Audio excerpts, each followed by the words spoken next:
कर रहे हैं impulse and momentum rotational mechanics में। तो जो क्वेश्चन ये लिखा हुआ है, लास्ट क्लास में कंफ्यूजन हो गया था कि फ्रिक्शन को हम किस तरीके से डील करते हैं, मतलब फ्रिक्शन का इम्पल्स कंसिडर करना है कि नहीं करना है, ये सब जो डाउट्स आ रहे थे। तो इसके लिए कुछ क्वेश्चंस का कलेक्शन हमें मैंने भेजा है। जैसे ये पहला क्वेश्चन है, यही क्वेश्चन था जिसपे डाउट था। तो जैसे इसमें लिखा हुआ है कि at what height h above the centre should a billiard ball of radius r be struck horizontally. Mainly friction का इंपल्स लेना है या नहीं लेना है, ये डिपेंड करता है क्वेश्चन की इंफॉर्मेशन के ऊपर। किस तरीके का क्वेश्चन है, क्या उसकी लैंग्वेज है, उस पर डिपेंडेंट है। और यही चीज इन एग्जांपल्स में समझा रहे हैं। जैसे इस वाले क्वेश्चन में कहा गया है, अगर इस क्वेश्चन को हम इसकी लैंग्वेज को केयरफुली रीड करें, अगर इसको प्रॉपरली अगर इसको रीड करें तो हमको समझ में आएगा कि क्या करना है।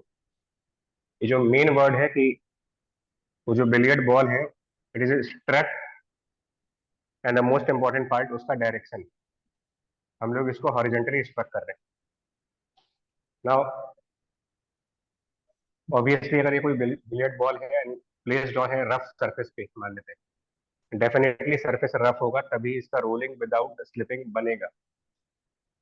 सो अगर हम सेंटर से कुछ हाइट पर इसको स्ट्रक कर रहे हैं, जैसा क्वेश्चन में कहा गया है कि इसको सेंटर से एक पर्टिकुलर हाइट पर जा करके एंड देन उसको यहाँ पर स्ट्रक करना है। स्ट्रक मीन्स इम्पल्स, मतलब उसको हिट करने का मतलब हम यहाँ पर कोई इम्पल्स प्रोवाइड कर रहे होंगे, यानी हम कोई फोर्स लगा रहे होंगे यहाँ पर। स्ट्रक हॉरिजेंटली मीन्स यहाँ पर एक फोर्स लगाया गया है, लेकिन बहुत ही स्मॉल टाइम के लिए।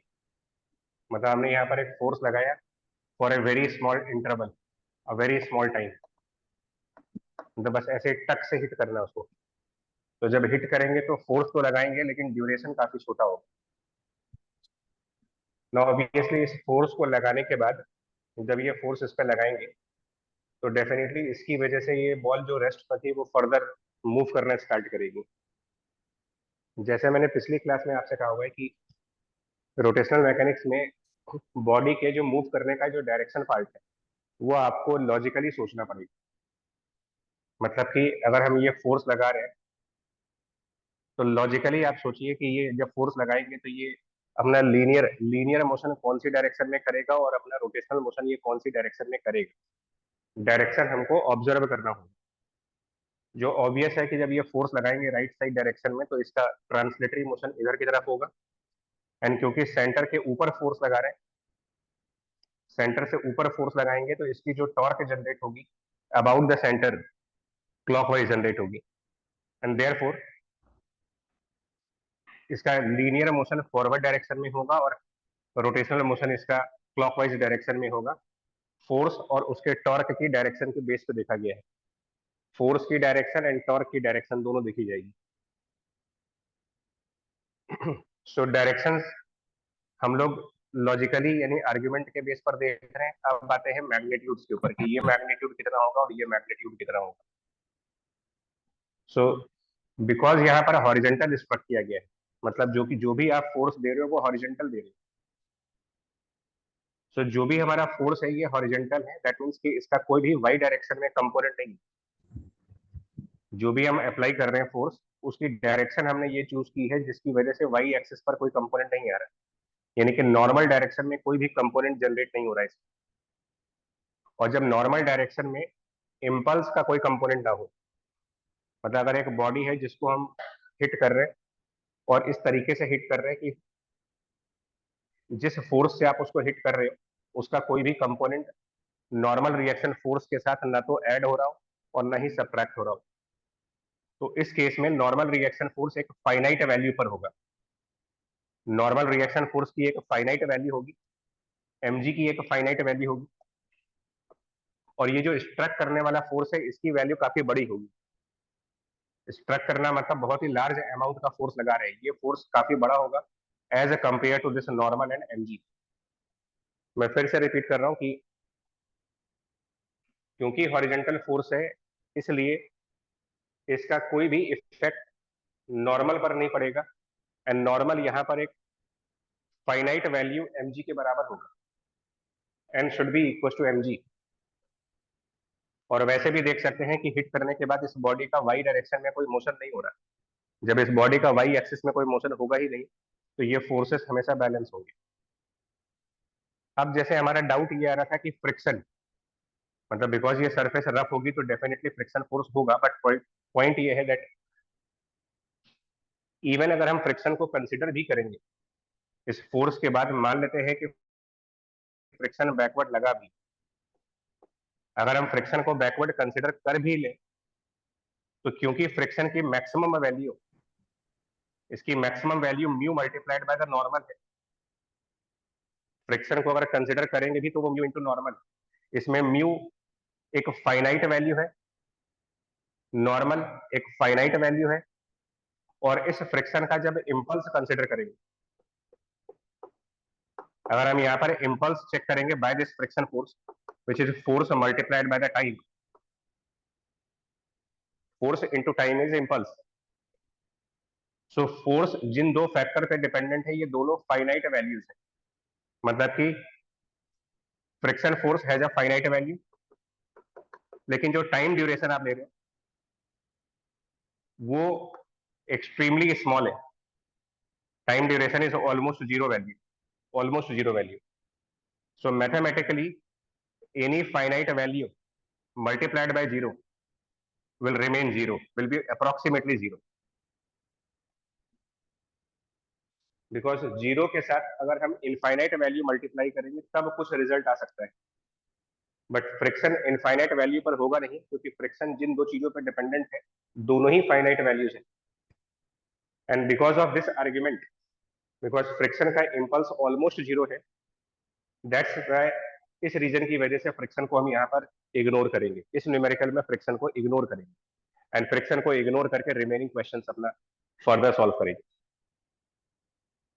तो ये आर्ग्यूमेंट हो गया, फ्रिक्शन को इग्नोर कर देते हैं। अब जब फ्रिक्शन को इग्नोर करेंगे तो बचे हुए फोर्स चेक करें। बचे हुए फोर्स यहाँ पर जब चेक करेंगे तो बचे हुए फोर्सेस में एक यही फोर्स हॉरिजॉन्टल डायरेक्शन में लग रहा है। इंपल्स मोमेंटम थ्योरम ये बोलता है कि impulse should be change in the momentum. So अगर ये फोर्स हम लगा रहे हैं तो this force multiplied by the time which is impulse should be change of its linear momentum, mass into velocity. और जो ये इंपल्स हम लगा रहे हैं इसका सेंटर के अबाउट अगर टॉर्क निकाले, angular impulse, angular impulse, so force multiplied by the distance, torque f into distance is the torque, torque multiplied by the time interval, ये हो गया एंगुलर इंपल्स, एंड ये angular impulse change in angular momentum के बराबर, ये angular impulse लगाएंगे equal to change in angular momentum. इसमें ध्यान देंगे कि ये कंबाइंड मोशन में है, रोटेशनल भी है, ट्रांसलेटरी भी है। तो अगर मैं वैसे बात करूं एंगुलर मोमेंटम की, तो एंगुलर मोमेंटम के दो कंपोनेंट्स होंगे, एक एंगुलर मोमेंटम इसके रोटेट करने की वजह से आ रहा होगा, और एक एंगुलर मोमेंटम इसके ट्रांसलेट करने की वजह से आ रहा होगा। बट क्योंकि क्योंकि हमने टॉर्क का कैलकुलेशन सेंटर के अबाउट किया है, मतलब सेंटर को हमने अपना रेफरेंस पॉइंट माना है, इसके अबाउट टॉर्क देख रहे हैं, तो जब सेंटर के अबाउट टॉर्क कैलकुलेट कर रहे हैं तो एंगुलर मोमेंटम भी हम सेंटर के रिस्पेक्ट में देखेंगे, रिलेटिव टू सेंटर देखेंगे। और जब हम सेंटर के रिस्पेक्ट में एंगुलर मोमेंटम चेक कर रहे होंगे तो ट्रांसलेटरी मोशन कंसिडर नहीं करेंगे, because relative to the centre, centre of mass के रिलेटिव जाना है आपको, and with respect to centre of mass सिर्फ रोटेशनल मोशन देखा जाएगा इसका। एंड सो जो एंगुलर मोमेंटम लिखोगे वो just because of rotational part, I omega, I omega means 2/5 mr square multiplied by omega, this is second equation।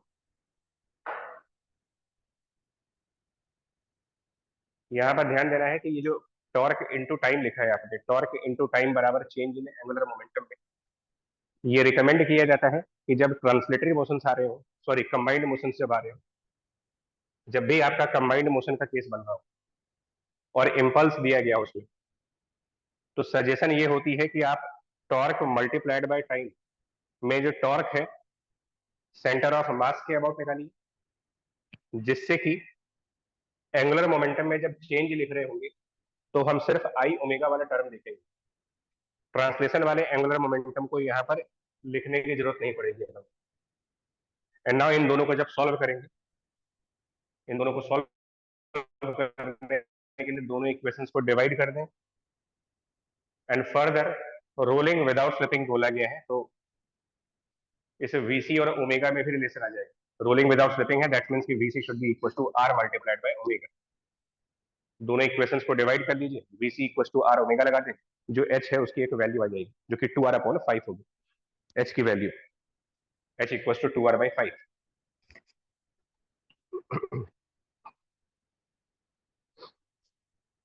सो ये इस particular question का आंसर है। ये मैंने सीधी से उठाया क्वेश्चन, मान लीजिए कंसेप्ट क्लियर करने के लिए कि हम फ्रिक्शन को यहाँ क्यों नहीं कंसिडर कर।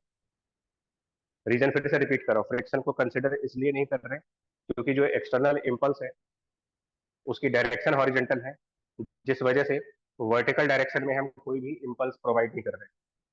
जब तक हम वर्टिकल डायरेक्शन में एक्सटर्नल इंपल्स नहीं देंगे तब तक हम फ्रिक्शन के इंपल्स को इग्नोर करते रहेंगे। यानी फ्रिक्शन के मतलब सरफेस रफ है, फ्रिक्शन लग भी रहा है, तो भी हम उसको उस पर्टिकुलर स्मॉल टाइम में इग्नोर करके न्यूमेरिकल सॉल्व कर सकते हैं।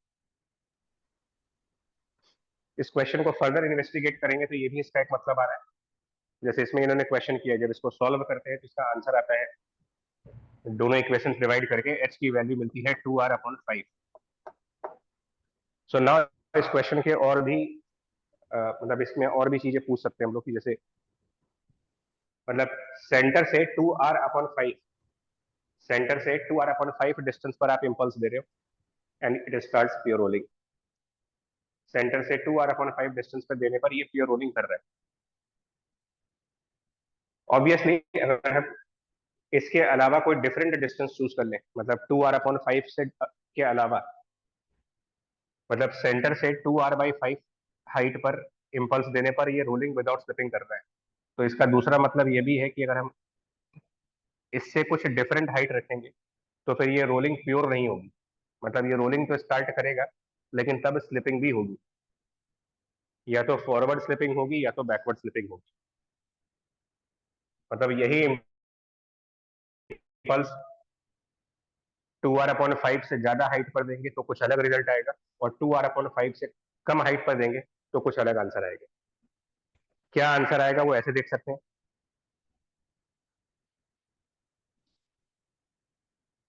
इन दोनों इक्वेशंस को जब डिवाइड किया जा रहा है, इन दोनों इक्वेशंस को जब हम डिवाइड कर रहे हैं तो हमारे पास एक रिजल्ट आ रहा है। इन दोनों इक्वेशंस को जब डिवाइड करते हैं तो हमारे पास एक रिजल्ट आ रहा है कि VC is equal to, dividing the two equations we are getting a result that VC equals to, दोनों को जब डिवाइड करोगे तो ये R omega multiplied by I think 5H/2R होगा।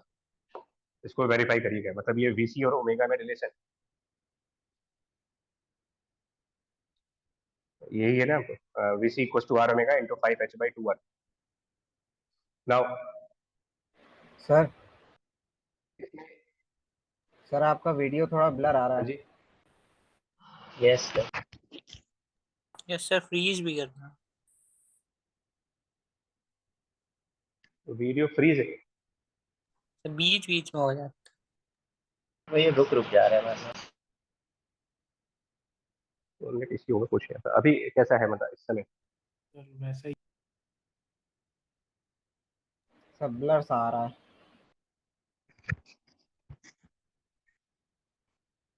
अभी विजिबल है कि नहीं है, तो ये बताइए, अभी समझ आ रहा है कुछ कि नहीं आ रहा? सर आवाज सही है, वीडियो बस। एक मिनट रुकिए।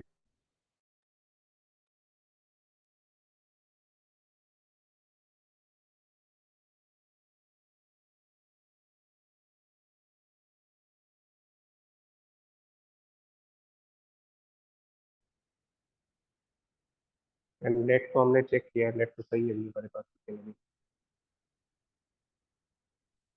कोई इम्प्रूवमेंट नहीं है।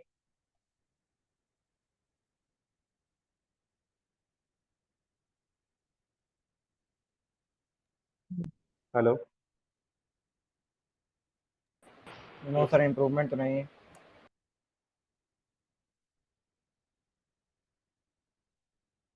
एक सेकंड में चेक कर देता हूँ। अभिषेक,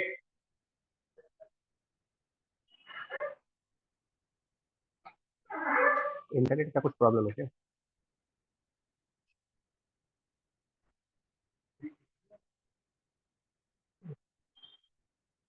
बंद करके दोबारा करो।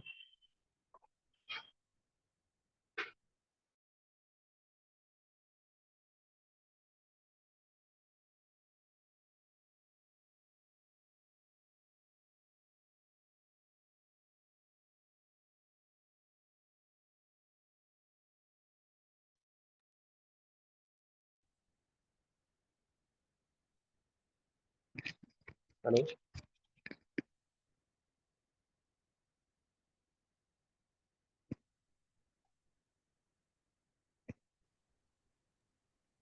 सर वो बीसी में 2R/5 है शो। वॉइस आ रही है अभी कि नहीं आ रही है? सर वॉइस आ रही है। आ रही है। वॉइस आ रही है, बस विंडो थोड़ा सा। चेक करवा रहे हैं उसको, रुको। तब तक वर्बली हम बात करते हैं कि वीसी मैंने लिखा है are omega multiplied bye 5h/2r। ये आपका आंसर है या नहीं है? यस।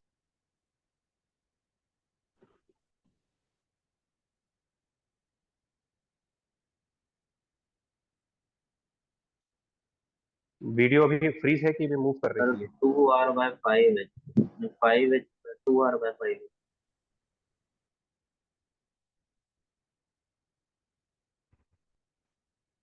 न्यूमरेटर में क्या है मतलब? 2R/5। अच्छा, मतलब ये 2r/5h। अब ठीक है? यस। यस। अब दिख रहा है साफ? ब्लरी है। अच्छा, ये इंटरनेट का ही प्रॉब्लम होगा इसका मतलब, क्योंकि सर बीच में ठीक हुआ था जब शायद आपने वाईफाई बंद किया था। उसका मतलब, रुको देख चेक कर लेते हैं एक बार।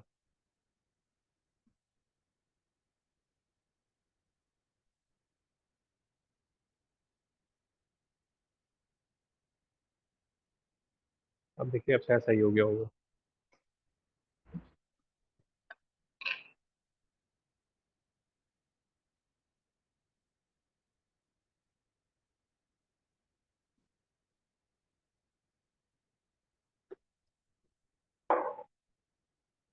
अब कुछ ठीक होना चाहिए।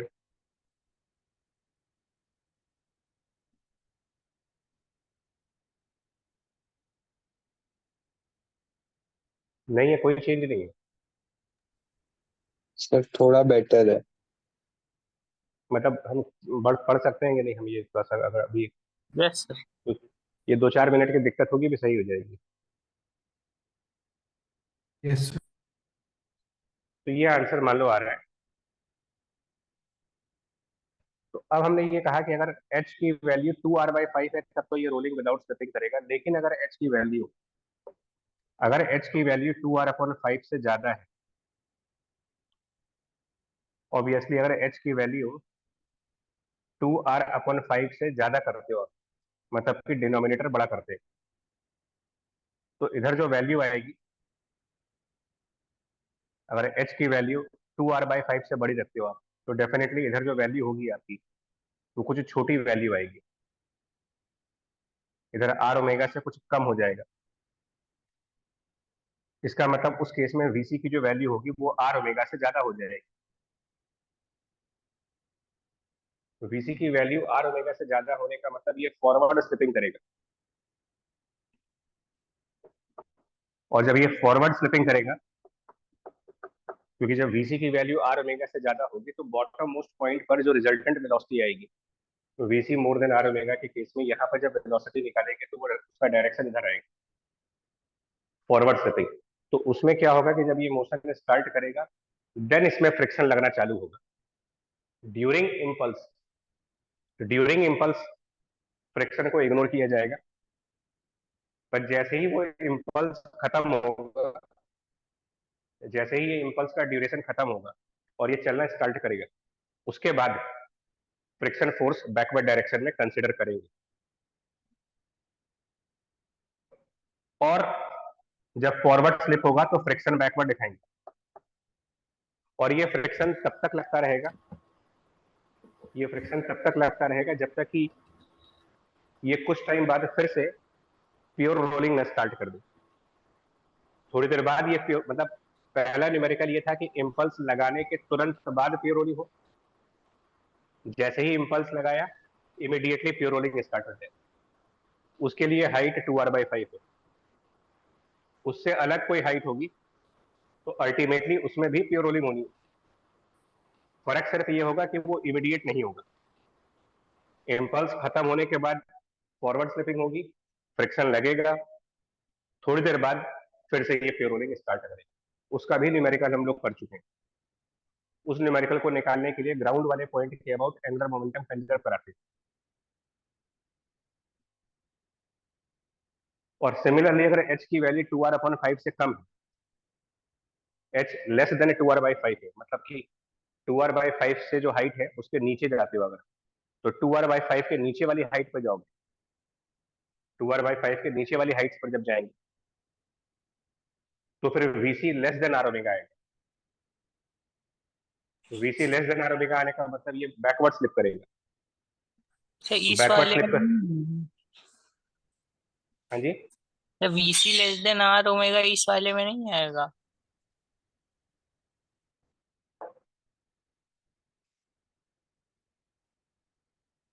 उल्टा लिख दिया क्या हमने?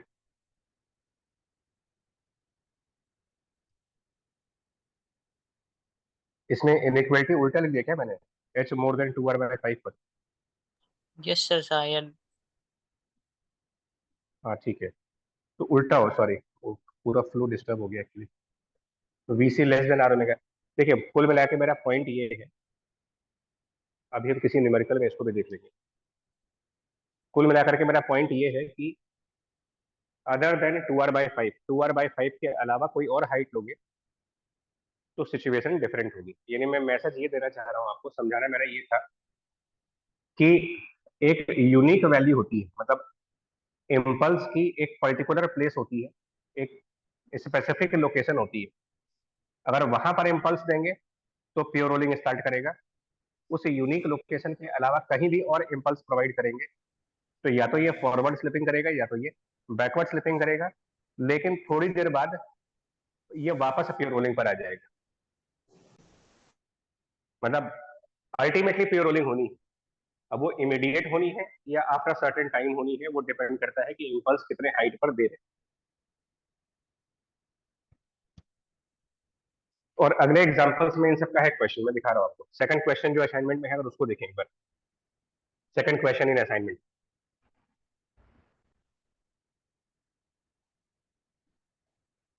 जो सेकंड क्वेश्चन असाइनमेंट है देखो उसको। सेकंड वाले क्वेश्चन में आप ध्यान देंगे तो उसमें सेंटर से नीचे आ रहे होंगे, मतलब एक बुलेट आ रही है यहाँ से। क्वेश्चन में दिया गया है कि एक बुलेट है जिसका मास m है, वो v0 पे वेलोसिटी से आई, और ये कैपिटल M मास का एक कुछ दे रखा है ऑब्जेक्ट, क्या है ये, एक डिस्क है। कैपिटल M मास का एक डिस्क दिया गया है यहाँ पर आपको, रेडियस r का, और ये रेस्ट पर है। क्वेश्चन कह रहा है कि ये बुलेट आकर के इसको स्ट्राइक करती है एंड उसके बाद इसका मोशन स्टार्ट हो जाता है। ये हाइट हमें ग्राउंड से h दी गई। तो सेकंड क्वेश्चन में यही चीज समझाई गई है कि चाहे हम इम्पल्स प्रोवाइड करें या किसी पार्टिकल से कोलाइड करें, सिचुएशन एक ही है। कोई पार्टिकल आकर के इसको कोलाइड कर जाए या फिर हम इसको हिट करें, बात एक ही है। अल्टीमेटली ये जब इससे टकराएगा तो इम्पल्स आएगा। अब ये जो इम्पल्स है वो सेंटर के नीचे दे रहे हैं, सो location of impulse mainly important part है कि इम्पल्स कहाँ दिया जा रहा है। बट प्रोसीड कैसे करेंगे वो देखिए, इस क्वेश्चन को कैसे करा जाए। तो इसमें जो क्वेश्चन लिखा है देखिए, उसमें चौथी लाइन में लिखा भी है कि coefficient of friction between the disc and plane is finite, और वैसे भी म्यू फाइनाइट ही होगा 0 से 1 के बीच में। तो जब ये बुलेट इससे स्ट्राइक करेगी और उसके बाद अगर हमको ये देखना हो कि ये जाएगा कौन सी डायरेक्शन में, तो ये बट ऑब्वियस सी बात है कि जब ये बुलेट इसको हिट करेगी तो ये फॉरवर्ड ही चलेगा। सो इसकी वेलोसिटी फॉरवर्ड मानेंगे। क्वेश्चन में एक और चीज कही गई है कि जो बुलेट का मास है वो काफी कम है। क्वेश्चन में ये लाइन लिखी गई है कि ये बहुत ज्यादा मास है, तो ये जब बुलेट होगी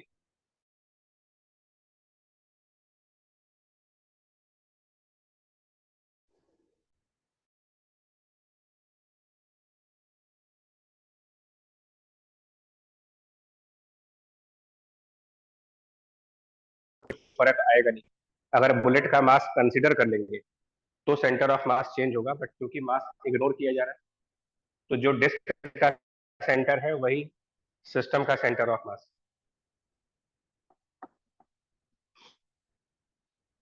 फिगर के अकॉर्डिंग सेंटर से नीचे इसको कोलाइड किया गया, मतलब ये ऑब्जेक्ट सेंटर के नीचे जा रहा है तो इसका इम्पल्स सेंटर के नीचे आएगा। इम्पल्स इसका सेंटर के नीचे आएगा तो उसका सेंटर ऑफ मास के अबाउट जो टॉर्क जनरेट होगा, अगर सेंटर के नीचे इसको हिट कर रहे हैं तो इसका एक एंटी क्लॉकवाइज टॉर्क आएगा।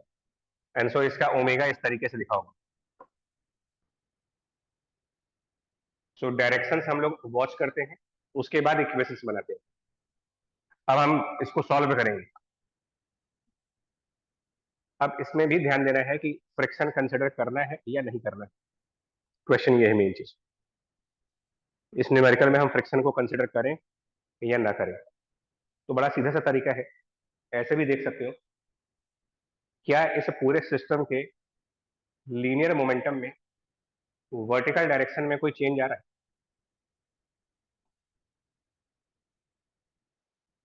इनिशियली और फाइनली। अगर हम लीनियर मोमेंटम देखें, लीनियर मोमेंटम, तो यहाँ पर लीनियर मोमेंटम हॉरिजॉन्टल है, यहाँ पर भी लीनियर मोमेंटम हॉरिजॉन्टल है। वर्टिकल डायरेक्शन में यहाँ भी कोई मोमेंटम नहीं है, वर्टिकल डायरेक्शन में यहाँ भी कोई मोमेंटम नहीं है। तो अगर वर्टिकल डायरेक्शन के मोमेंटम में कोई फर्क नहीं आ रहा, कोई चेंज नहीं आ रहा वाई डायरेक्शन के मोमेंटम में, तो इसका मतलब वर्टिकली कोई इंपल्स नहीं आ रहा है, वर्टिकली कोई इंपल्स नहीं आ रहा। और वर्टिकली कोई इंपल्स नहीं आने का मतलब जो नॉर्मल रिएक्शन फोर्स है वो एक फाइनाइट वैल्यू है। सिस्टम के लीनियर मोमेंटम में वाई डायरेक्शन में चेंज नहीं है, एंड सो वाई डायरेक्शन में किसी भी तरीके का इंपल्स नहीं होगा। सो नॉर्मल नॉन इंपल्सिव हुआ, नॉर्मल नॉन इंपल्सिव हुआ तो लगने वाला फ्रिक्शन फोर्स भी नॉन इंपल्सिव हुआ। फ्रिक्शन को भी हम यहाँ नॉन इंपल्सिव मानेंगे और नॉन इंपल्सिव मान करके इसको इग्नोर करेंगे।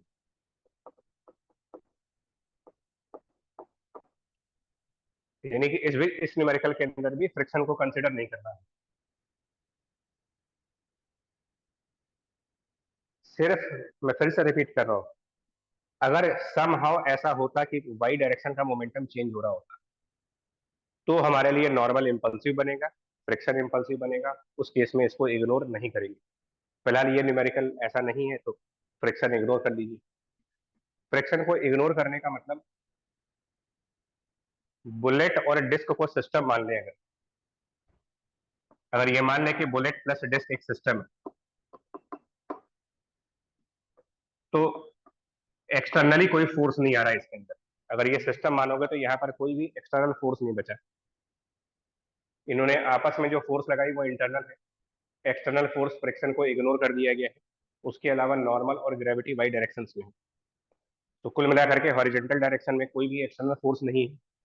No external force in the horizontal direction means linear momentum conserve होगा। लीनियर मोमेंटम कंजर्व कराएंगे, कंजर्वेशन ऑफ लीनियर मोमेंटम। तो कंजर्वेशन ऑफ लीनियर मोमेंटम के हिसाब से m into we naught initial momentum and should be the final momentum. इससे हमारा एक answer आ जाएगा फॉरवर्ड डायरेक्शन में। और जब एक्सटर्नल फोर्स है ही नहीं तो एक्सटर्नल टॉर्क भी नहीं आएगा। No external force, no external torque, angular momentum conserve कराएंगे। इस क्वेश्चन में भी एंगुलर मोमेंटम कंजर्व। फिर से वही प्रॉब्लम आएगी कि एंगुलर मोमेंटम का कंजर्वेशन आप कौन से पॉइंट के अबाउट कराओगे। Conservation of angular momentum about, क्योंकि सबसे मेन पार्ट होता है यहाँ पर पॉइंट चूज करना कि हम किसके अबाउट कंजर्व करा रहे हैं। थियोरेटिकली अगर थ्योरी वाइज मैं बोलूं तो आप किसी भी पॉइंट के अबाउट करा सकते हो, चॉइस हमारी है। किसी भी पॉइंट के अबाउट हम इस न्यूमेरिकल में एंगुलर मोमेंटम कंजर्व करा सकते हैं। रीजन, एक्सटर्नल फोर्स है ही नहीं, टॉर्क है ही नहीं। जब टॉर्क है ही नहीं तो कोई भी पॉइंट चूज कर लीजिए और कोई भी पॉइंट चूज करके एंगुलर मोमेंटम कंजर्व करा दीजिए। जब कोई भी पॉइंट चूज करने की फ्रीडम आ रही है, एंगुलर मोमेंटम हम किसी भी पॉइंट के अबाउट जब चूज कर सकते हैं, कोई भी पॉइंट है। सो यहाँ पर सजेस्ट करते हैं, बार बार सजेस्ट करते हैं कि always choose centre of mass. Centre of मास को चूज करने के लिए इसलिए कहा जाता है ताकि कंबाइंड मोशन में जब एंगुलर मोमेंटम लिखोगे आप तो सिर्फ आई ओमेगा लिखना होता है। इनिशियल एंगुलर मोमेंटम, जो भी सर ये सब हम लोग जो भी कर रहे हैं वो सब वो इनिशियल एंगुलर मोमेंटम टाइम है उसमें कर रहे हैं। सेंटर ऑफ मास के अबाउट इस बुलेट की वजह से आ रहा होगा, जो कि m into we naught multiplied by ये distance, perpendicular distance r minus H. Final angular momentum इस रोटेटिंग डिस्क का आ रहा होगा, final angular momentum of rotating disc. और अबाउट सेंटर ऑफ मास देखेंगे तो ट्रांसलेटरी मोशन नहीं देखना पड़ता है, इसीलिए हम सेंटर ऑफ मास चूज करते हैं ताकि एंगुलर मोमेंटम सिर्फ रोटेशनल वाले पार्ट से देखा जाए। और वो I omega capital M R square by 2 multiplied by omega. Plus examination में जब बैठे होंगे तो हमको इस बात का केयर करना होता है कि डायरेक्शंस क्या आ रही है, इन एंगुलर मोमेंटम्स की क्या डायरेक्शंस है। तो हम लोगों ने जिस ओमेगा को एंटी क्लॉकवाइज दिखाया है, तो दैट मीन्स कि अगर हम इसका डायरेक्शन चेक करेंगे एंगुलर मोमेंटम का, तो ये एंटी क्लॉकवाइज ओमेगा है। दैट मीन्स इसकी डायरेक्शन इस प्लेन से बाहर आ रही होगी, इस प्लेन के बाहर जा रही होगी, आउट ऑफ प्लेन है ये। जबकि इनिशियल एंगुलर मोमेंटम का डायरेक्शन चेक करेंगे सेंटर के अबाउट, और ये इसकी लीनियर वेलोसिटी है। तो जो लीनियर वेलोसिटी इधर है और सेंटर के अबाउट जब आप इसका आर क्रॉस एम वी लगाओगे, r vector cross m v vector, ये भी आपका एंटी क्लॉकवाइज आ रहा है, ये भी एंटी क्लॉकवाइज आ रहा है, ये भी आउट ऑफ द प्लेन आ रहा है। सो डायरेक्शंस का कोई प्रॉब्लम नहीं है, दोनों का डायरेक्शन सेम है। सो मैग्नीट्यूड बराबर कर दे, मैग्नीट्यूड बराबर करके ओमेगा निकाल सकते हैं कितना आएगा, L I equal to L F करके ओमेगा की वैल्यू आएगी।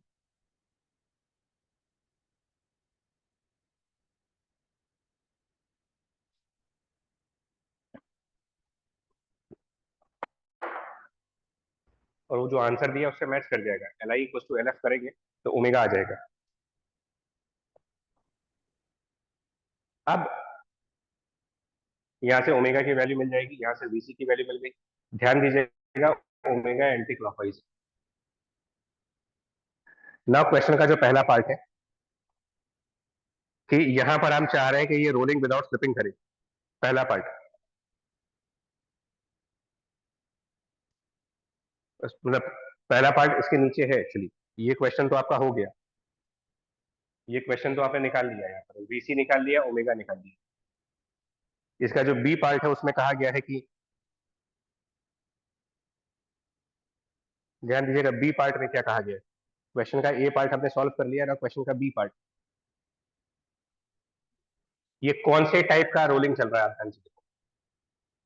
अभी जो इम्पल्स दिया गया उसके बाद ये जो वेलोसिटी आई और ये जो ओमेगा आया, डेफिनेटली ये प्योर रोलिंग नहीं है, प्योर रोलिंग हो ही नहीं सकता ये, क्योंकि ओमेगा का डायरेक्शन ही गलत हुआ। तो यानी यहाँ पर स्लिपिंग स्टार्ट हो गई। अब जब ये स्लिपिंग स्टार्ट हो जाएगी तो कुछ टाइम के बाद ये प्योर रोलिंग करेगी। यही मैं पिछले एग्जांपल में बोल रहा था कि प्योर रोलिंग इमीडिएटली भी हो सकती है और प्योर रोलिंग कुछ टाइम बाद भी हो सकती है। राइट नाउ ये रोलिंग विद स्लिपिंग कहा जाएगा, बट थोड़ी देर बाद ये प्योर रोलिंग में आ जाएगा। और उसका क्या रीजन होगा, मतलब थोड़ी देर बाद ये प्योर रोलिंग में क्यों आ जाएगा। ड्यूरिंग इम्पल्स फ्रिक्शन को इग्नोर किया है, आफ्टर इम्पल्स इग्नोर नहीं होगा वो। आफ्टर इम्पल्स यहाँ फ्रिक्शन लगेगा और उस फ्रिक्शन के टॉर्क और उसकी वजह से ये दोनों वेलोसिटी चेंज होगी इसकी वजह से, एंड कुछ टाइम के बाद एक डिफरेंट वेलोसिटी होगी, एक डिफरेंट ओमेगा होगा, and v equal to R omega बनेगा, कुछ टाइम बाद बनेगा ये, due to the friction force. और ये वाला v निकालने के लिए, यही क्वेश्चन का बी पार्ट है, ये वाला v निकालने के लिए अब यहां और यहां पर एंगुलर मोमेंटम कंजर्व कराते हैं, इन दोनों पॉइंट्स के एंगुलर मोमेंटम कंजर्व कराते हैं, या सीधा सीधा यहां और यहां का एंगुलर मोमेंटम भी कंजर्व करा सकते हैं, क्योंकि इन दोनों के एंगुलर मोमेंटम ऑलरेडी कंजर्व कराए गए थे। अब हम यहां और यहां, बट दिक्कत क्या होगी देखिए, कंसेप्चुअल प्रॉब्लम समझिए। इम्पल्स वाले टाइम पर आपसे कहा गया है कि conservation of angular momentum about any point, आपको फ्री कर दिया गया कि कोई भी पॉइंट चूज कर लीजिए, और हमने फ्रीडम का बेस्ट एडवांटेज दिया सेंटर ऑफ मास को चूज करके। अब हमारे पास फ्रीडम नहीं है, यहां से यहां तक भी एंगुलर मोमेंटम कंजर्व करा सकते हो, बट किसी भी पॉइंट के अबाउट नहीं करा सकते, क्योंकि during impulse friction force ignore किया हुआ है, अब उसको इग्नोर नहीं कर रहे। सो नाउ एक्सटर्नल फोर्स लग रहा है यहां पर। अब अगर एक्सटर्नल फोर्स लग रहा है तो एंगुलर मोमेंटम सिर्फ उसी पॉइंट के अबाउट कंजर्व कराया जा सकता है जिस पॉइंट के अबाउट टॉर्क जीरो आएगी, और वो कोई यूनिक पॉइंट होगा। फ्रिक्शन ग्राउंड पे लग रहा है, इसका टॉर्क किसी पर्टिकुलर पॉइंट के अबाउट ही जीरो आएगा, और वो पर्टिकुलर पॉइंट ग्राउंड पे होगा। सो जो ग्राउंड का पॉइंट है, यहां पर फ्रिक्शन की कोई टॉर्क नहीं आएगी, परपेंडिकुलर डिस्टेंस जीरो होगी। सो इन दोनों मूवमेंट्स के बीच में, अगर एंगुलर मोमेंटम कंजर्व कराना है तो सिर्फ और सिर्फ ग्राउंड पॉइंट के अबाउट, जबकि इन दोनों पॉइंट्स पर एंगुलर मोमेंटम कंजर्व करने के लिए कोई भी पॉइंट चूज कर सकते थे।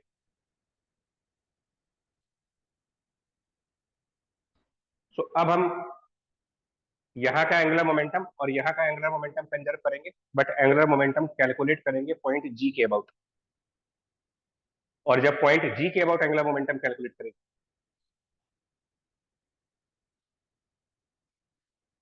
तो अब ट्रांसलेटरी भी देखना पड़ेगा, रोटेशनल भी देखना पड़ेगा। पॉइंट जी के अबाउट ट्रांसलेशन की वजह से जो एंगुलर मोमेंटम आएगा वो m v c into R, और रोटेशन की वजह से जो एंगुलर मोमेंटम आएगा आई ओमेगा।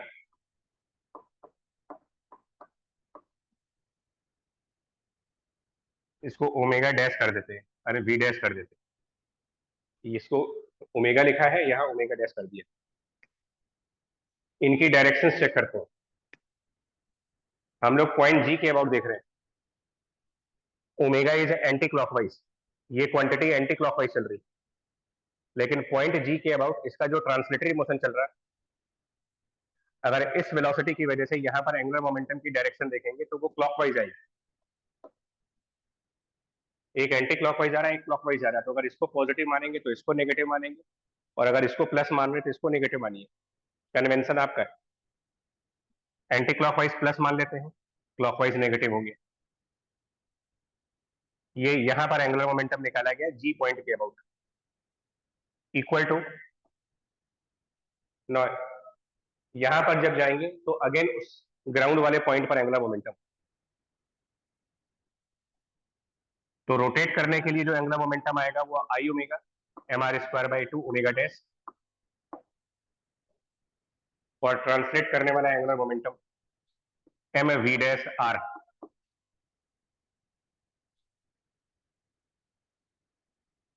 अब की बार ये दोनों ही क्लॉकवाइज आ रहे हैं, बोथ आर क्लॉकवाइज, और क्लॉकवाइज को माइनस माना हुआ था हमने, तो ये भी माइनस, ये भी माइनस। और राइट हैंड साइड पर वी डैश और ओमेगा डैश में relation, v dash equal to R omega dash, v dash equal to R omega dash, इससे करके हमारा आंसर आ जाएगा।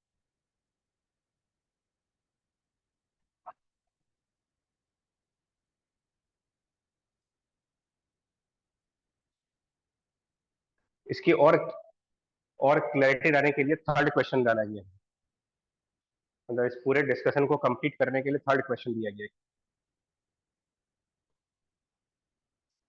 मतलब ये पूरी एक सीरीज बनाई है मैंने 5-6 क्वेश्चंस की, जिसके थ्रू पूरी तरीके से ये क्लियर हो जाए कि कब हमें फ्रिक्शन को इग्नोर करना है, कब कंसिडर करना है, कौन से पॉइंट के अबाउट एंगुलर मोमेंटम कंजर्व कराना है, किसके अबाउट नहीं कराना है, ये सब क्लियर हो जाए। थर्ड नंबर के क्वेश्चन में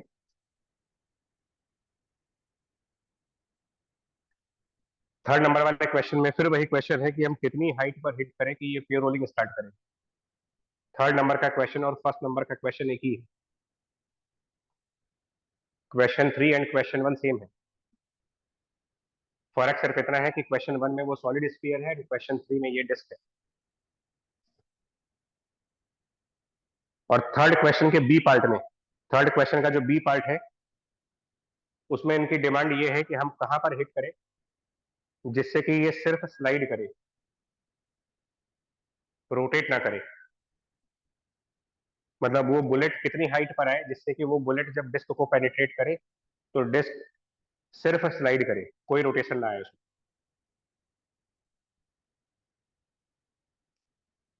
तो सेकंड क्वेश्चन के फर्स्ट पार्ट में जो आंसर है, ओमेगा का जो आंसर निकला हुआ है, सेकंड क्वेश्चन के पहले पार्ट में जो ओमेगा का आंसर निकाला है आपने, उस ओमेगा को 0 कर दीजिए सेकंड क्वेश्चन में।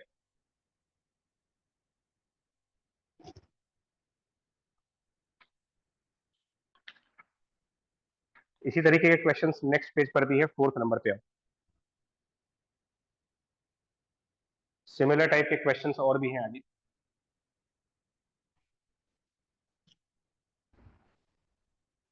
आपको देखने में ये क्वेश्चंस डिफरेंट लग सकते हैं, मतलब कहीं पर इंपल्स दे रहे हैं, कहीं पर कोलिजन करा रहे हैं, कहीं पर इम्पैक्ट हो रहा है। देखने में लग सकता है कि ये सब डिफरेंट वेराइटीज हैं, बट अल्टीमेटली इन सब का सिमिलर कंसेप्ट है। क्वेश्चन नंबर 4,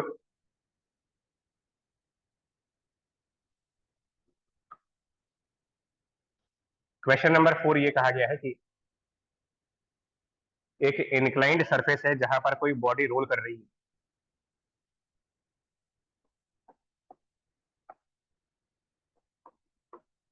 इस तरीके से दिया गया है कि इंक्लाइंड सरफेस पर कोई ऑब्जेक्ट कंडीशन दे रखी गई है, उसके बाद यहाँ पर एक हॉरिजॉन्टल सरफेस पे जा करके वो स्ट्राइक करती है।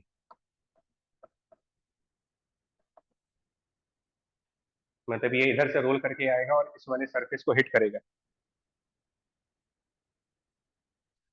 तो बुलेट आ करके बॉडी को हिट करे या बॉडी जा करके सरफेस को हिट करे या हम इम्पल्स दे, सब ले दे करके एक ही बात है। और अगर ध्यान से क्वेश्चन को पढ़ेंगे, इसमें अगर बहुत केयरफुली इस क्वेश्चन को पढ़े तो सेकंड लाइन में लिखा हुआ है कि it hits a horizontal surface and after slipping for a while, after slipping for a while it starts rolling again, after slipping for a while it starts rolling again। अब इस line को समझिए, after slipping for a while it starts rolling again।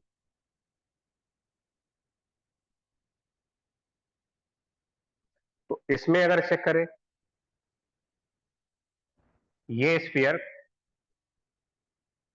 जब इस horizontal surface को hit कर रहा होगा, जिस समय वो हिट कर रहा होगा, जिस टाइम पर इस हॉरिजॉन्टल सरफेस को हम हिट कर रहे होंगे, उस टाइम की कंडीशन देखिए।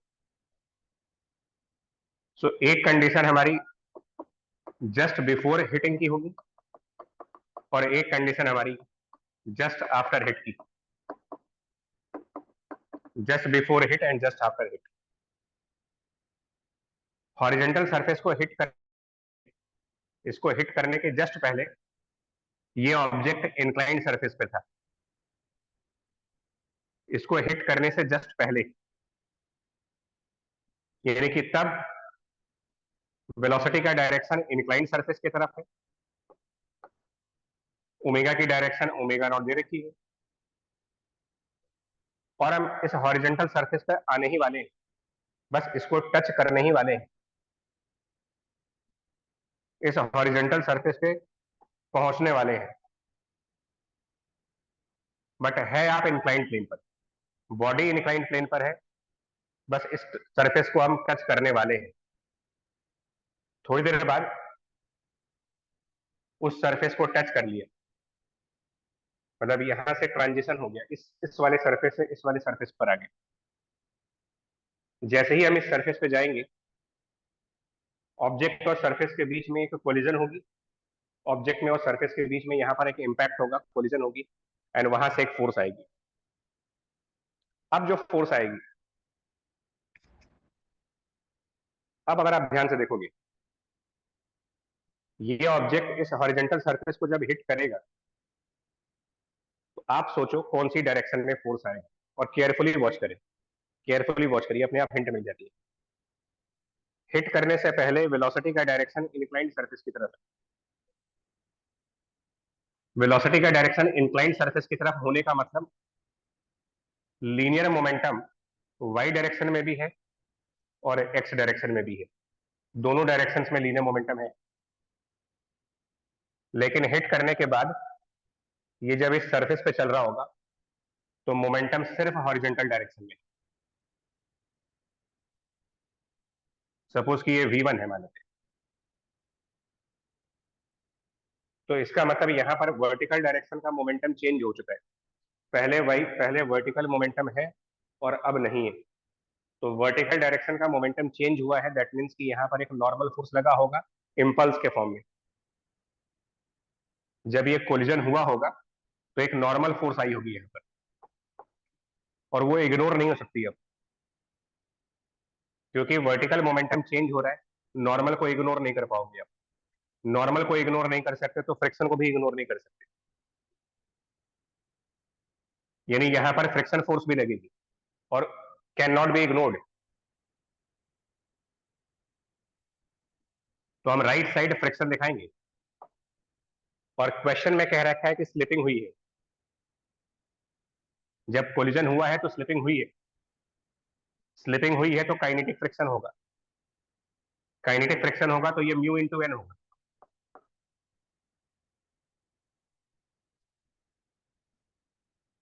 So, इस बार नॉर्मल भी कंसिडर करेंगे, फ्रिक्शन भी कंसिडर करेंगे, हाँ ग्रेविटी की फोर्स को इग्नोर करेंगे आप, ग्रेविटी को इम्पल्स अप्रोक्सीमेशन में इग्नोर किया जाता है। ड्यूरिंग कोलिजन ग्रेविटी की फोर्स इग्नोर की जा सकती है, नॉर्मल और फ्रिक्शन कब इग्नोर करने हैं कब नहीं करने हैं यही एग्जांपल चल रहा है। तो ना ये दोनों फोर्सेस कंसिडरेबल है, और इनकी वजह से वर्टिकल मोमेंटम चेंज होगा, हॉरिजॉन्टल मोमेंटम चेंज होगा, और एंगुलर वेलोसिटी चेंज होगी। तो जो एंगुलर वेलोसिटी पहले ओमेगा नॉट थी, सपोज करिए वो चेंज हो करके ओमेगा 1 हो गई।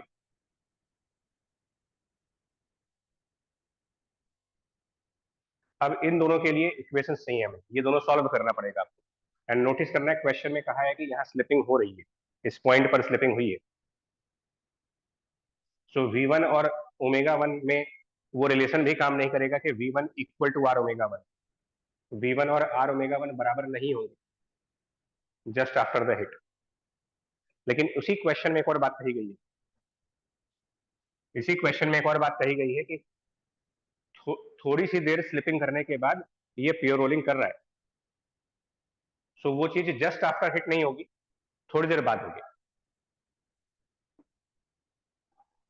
सो मतलब समटाइम्स लेटर, बाद में।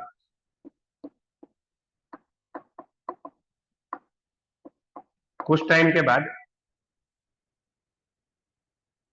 As per the question rolling without slipping हो चुकी है।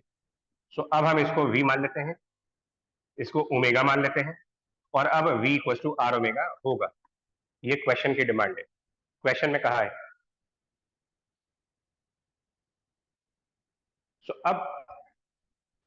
सो टोटल 3 मूवमेंट्स हैं हमारे पास।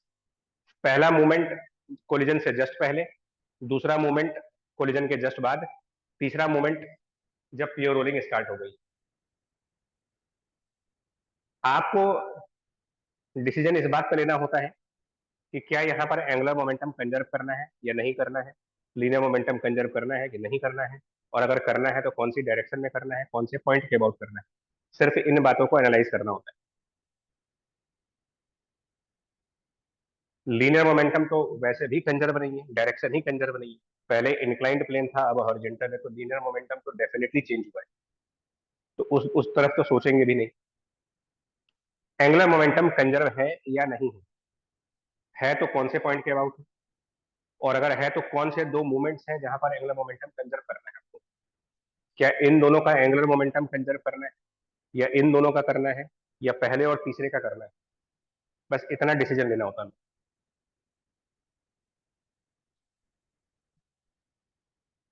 क्योंकि एक्सटर्नल फोर्सेस हैं इस प्रोसेस में, कोलिजन के टाइम पर भी फोर्स है और कोलिजन के बाद भी है, क्योंकि जब कोलिजन हुआ है तो क्वेश्चन के हिसाब से स्लिपिंग हुई है, स्लिपिंग हुई है तो यानी कि ड्यूरिंग कोलिजन और आफ्टर कोलिजन दोनों ही कंडीशंस में फ्रिक्शन लग रहा होगा, ड्यूरिंग में भी लग रहा होगा, आफ्टर में भी लग रहा होगा, दोनों ही जगह पर इग्नोर नहीं होगा। तो जब एक्सटर्नल फोर्स लग रहा हो तो हम किसी भी पॉइंट के अबाउट एंगुलर मोमेंटम कंजर्व नहीं करा सकते, हमें वो पॉइंट सर्च करना होता है जहां पर जीरो टॉर्क आ सकती है, जो कि ये जो पॉइंट ऑफ कोलिजन है, ग्राउंड का जो पॉइंट है, जिस पॉइंट पर नॉर्मल और फ्रिक्शन कोलिजन के टाइम पर लग रहे होंगे, ये पॉइंट, इसको जी नाम दे देते हैं, point which is on the ground. अगर आप देखेंगे तो इस पॉइंट के अबाउट इस मूवमेंट पर भी कोई टॉर्क नहीं है, इस मूवमेंट पर भी कोई टॉर्क नहीं है, और इस मूवमेंट पर भी कोई टॉर्क नहीं है, क्योंकि कोलिजन के वक्त जो दो फोर्सेस लग रही हैं वो पॉइंट जी से पास हो रहे हैं, कोलिजन के बाद फ्रिक्शन जी से पास हो रहा है। तो चाहे ये वाला मूवमेंट हो, चाहे ये वाला मूवमेंट हो, चाहे ये वाला मूवमेंट हो, तीनों ही जगहों पर पॉइंट जी के अबाउट कोई टॉर्क नहीं है, एंड सो पॉइंट जी के अबाउट इनमें से किसी भी दो मूवमेंट का एंगुलर मोमेंटम कंजर्व कर सकते हैं, किसी भी दो मूवमेंट का, इन दोनों का कर सकते हैं, इन दोनों का कर सकते हैं, पहले और तीसरे का भी कर सकते हैं, पॉइंट जी के अबाउट। सो मैं फर्स्ट और थर्ड को चूज कर रहा हूं, फर्स्ट एंड थर्ड इनको चूज कर रहे हैं for conservation of angular momentum.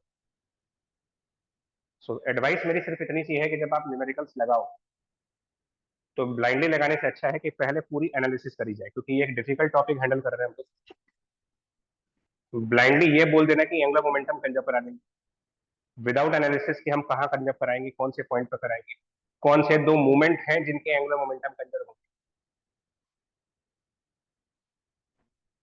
सो हमारी एनालिसिस कंप्लीट हो गई। First movement just before collision, last movement जब प्योर रोलिंग हो चुकी है, इन दो मूवमेंट्स पर ग्राउंड के पॉइंट के अबाउट एंगुलर मोमेंटम कंजर्व कराएंगे।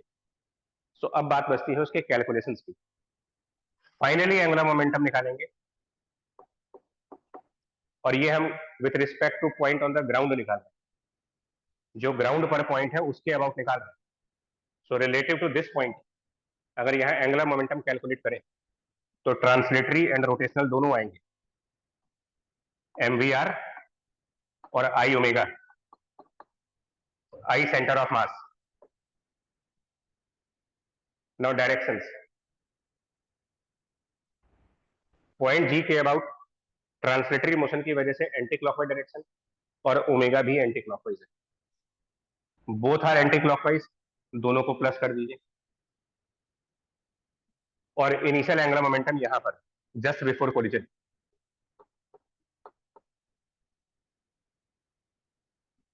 ध्यान देना है इसमें, इस पॉइंट के अबाउट हम एंगुलर मोमेंटम कंजर्व करा रहे हैं वो ग्राउंड पर है, लेकिन इस समय बॉडी का जो मोशन है वो इंक्लाइंड सरफेस पे है, because it is just before the hit, motion वो इस सरफेस पे कर रहा है, कैलकुलेशन आप पॉइंट जी के अबाउट कर रहे हैं। तो एकदम क्लैरिटी चाहिए,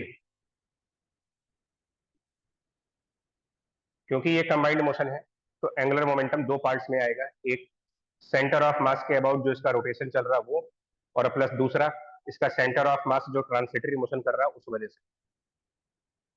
सेंटर ऑफ मास के अबाउट जब ये रोटेट कर रहा तो वो angular momentum I centre of mass into omega naught होगा in the anti clockwise direction, plus centre of mass जो ट्रांसलेट कर रहा है इसका एंगुलर मोमेंटम पॉइंट जी के अबाउट। यहां पर ध्यान देना है, इस पॉइंट पर ध्यान देना है, बिकॉज अभी बॉडी का मोशन इस सरफेस पे हो रहा है, कैलकुलेशन आप जी के अबाउट कर रहे हैं, और हमें चाहिए होता है m into we naught multiplied by line of velocity का परपेंडिकुलर डिस्टेंस। जो लाइन ऑफ वेलोसिटी है उसकी परपेंडिकुलर डिस्टेंस जिस पॉइंट के अबाउट एंगुलर मोमेंटम कंजर्व करवा रहे हो। तो ये वर्किंग हम सेकंड डायग्राम अलग से दिखा रहे हैं, बिकॉज मिस्टेक परपेंडिकुलर डिस्टेंस के निकालने में होती है।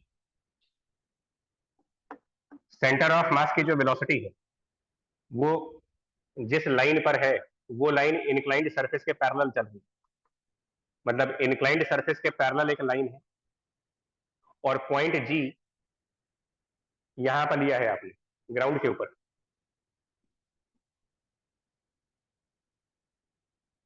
सो सिचुएशन कुछ ऐसी होगी, मतलब एक तरीके से उस समय ऑब्जेक्ट ऑलमोस्ट दोनों सरफेसेस को टच कर रहा है, ऑलमोस्ट ऑलमोस्ट इसको भी टच कर रहा है, इसको भी टच कर रहा है, यानी कि ये दोनों उस स्फीयर के टेंजेंट्स, ये दोनों स्फीयर के टेंजेंट्स बनेंगे।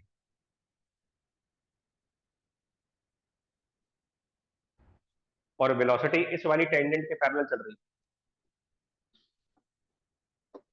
और हमें पॉइंट जी यहां दिया गया है, एंड सो हमें ये परपेंडिकुलर डिस्टेंस निकालनी है डी, और इधर एंगल बीटा प्रोवाइड किया गया है। तो आगे की वर्किंग एक बार अपने आप ट्राई करिएगा कि पॉइंट जी एक तरीके से एक्सटर्नल पॉइंट से एक सर्कल के ऊपर दो टेंजेंट्स प्लॉट किए गए हैं, एक टेंजेंट के पैरेलल में वेलोसिटी है और दूसरा टेंजेंट उस सर्कल को जहां टच कर रहा है यहां से वेलोसिटी का परपेंडिकुलर डिस्टेंस डी निकालना है आपको, और वो यहां रखेंगे। डायरेक्शन ये भी एंटी क्लॉकवाइज आएगी, क्योंकि ये जो वेलोसिटी है इसका जब पॉइंट जी के अबाउट डायरेक्शन देखेंगे तो ये वेलोसिटी पॉइंट जी के अबाउट एक anti clockwise angular momentum create कर देगी। तो ये भी एंटी क्लॉकवाइज है, ये भी एंटी क्लॉकवाइज है, ये भी एंटी क्लॉकवाइज है, ये भी एंटी क्लॉकवाइज है। नाउ इनको दोनों को कंपेयर कर दें, L I equal to L F, answer आ जाएगा।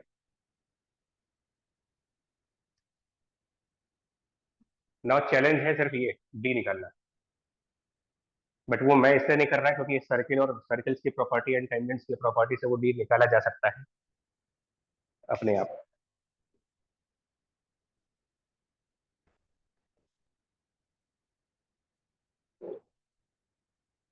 और या फिर या तो डी निकाल लें, ऑल्टरनेटिवली ये है कि हम इसे वी नॉट को रिजोल्व कर दें, तो इसका जो वाई वाला कंपोनेंट होगा, अगर डी निकालने में दिक्कत है तो वी नॉट रिजोल्व कर लीजिए, इसका जो वर्टिकल कंपोनेंट है वो पॉइंट जी से पास कर जाएगा।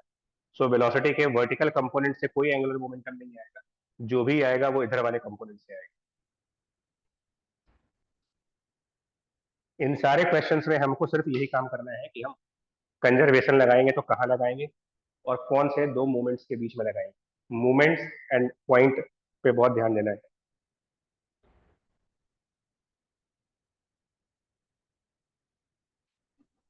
तो मेरे ख्याल से इन चार एग्जांपल्स में क्लियर हो गया कि फ्रिक्शन कब कंसीडर करना है कब नहीं करना है। सिंपल सी थ्योरी है, अगर नॉर्मल की डायरेक्शन में लीनियर मोमेंटम चेंज हो रहा है तो इसका मतलब नॉर्मल फ्रिक्शन दोनों कंसीडर करने हैं, और नॉर्मल की डायरेक्शन में लीनियर मोमेंटम चेंज नहीं हो रहा तो नहीं करना है। ड्यूरिंग कोलिजन नहीं करना है, आफ्टर कोलिजन कर सकते हैं, बिफोर कोलिजन कर सकते हैं, तो ड्यूरिंग में नहीं करेंगे। Now the fifth question that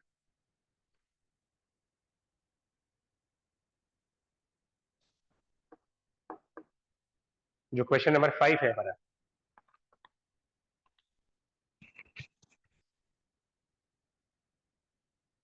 उसमें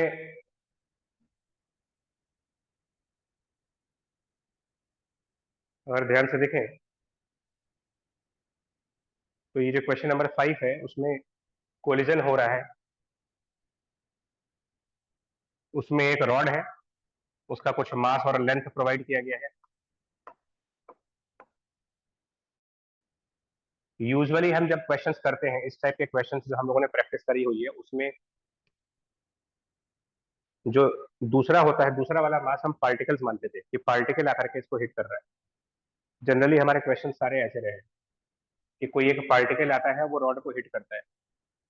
इस बार क्वेश्चन में चेंज है, स्फीयर आकर के हिट कर रहा है इसको। जो हिट करने वाला मास है वो स्फेरिकल बॉडी दी गई है। यूजुअली इस टाइप के क्वेश्चन जब हमारे बुक्स में है और पीवाईक्यूज में है, उसमें कोई छोटा सा पार्टिकल आता है, वो इसको हिट करता है। हम लोग यहाँ पर स्फीयर को हिट करवा रहे हैं।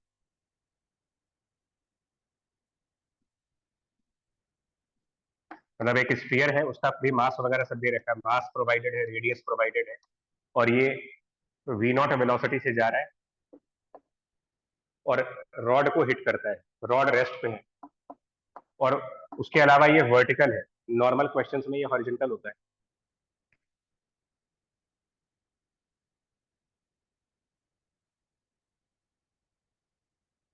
डेटा को देखेंगे तो डेटा अगर चेक करेंगे तो स्फीयर का जो रेडियस है और रॉड की जो लेंथ है, उसका जो डेटा प्रोवाइड किया गया है, उससे ये समझ में आ जाता है कि रॉड का जो सेंटर ऑफ मास है वो स्फीयर की सेंटर ऑफ मास के ऊपर होगा।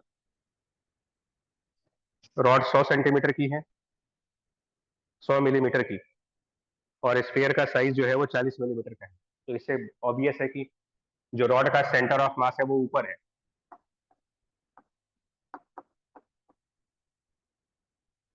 तो ये सब चीजें क्वेश्चन में नोट करनी पड़ती हैं कि क्या है।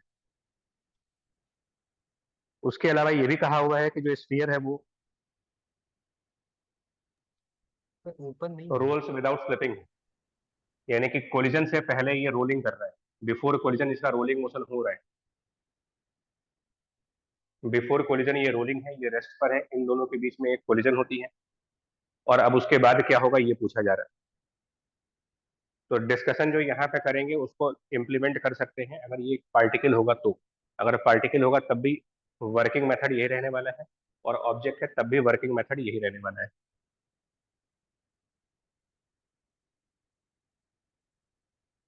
इसमें कोफिशिएंट ऑफ रेस्टिट्यूशन भी दिया है, तो उसका कैसे यूज करना है वो बता रहे हैं। सो कुल मिलाकर के इसमें पूछा ये है कि जब कोलिजन हो जाएगा तो दोनों की एंगुलर वेलोसिटीज क्या होंगी। सो जैसा कहा गया कि इक्वेशंस बनाने से पहले आप एनालिसिस इस बात की करोगे कि कोलिजन के टाइम कहाँ कहाँ पर फोर्सेस आएंगी, ये एनालिसिस करनी होगी। उनसे क्या फर्क पड़ेगा और क्या डायरेक्शंस एक्सपेक्टेड है, वो आपको लॉजिकली देखना पड़ता है। मतलब अगर ये कोलिजन से पहले का काम है तो कोलिजन के बाद कौन सी चीज किधर चल रही हो, ये आपको ऑलमोस्ट गेस करना होता है। तो वो कर सकते हैं, आप आइडिया लगा सकते हो कि कोलिजन के बाद कौन सी चीज कहाँ जाएगी। डेफिनेटली जब ये स्फीयर इस रॉड को हिट करेगा तो रॉड का ट्रांसलेटरी मोशन फॉरवर्ड होगा, यानी रॉड का सेंटर ऑफ मास, उसकी वेलोसिटी वी आर मान लेते हैं। वी आर रॉड के सेंटर ऑफ मास की वेलोसिटी है।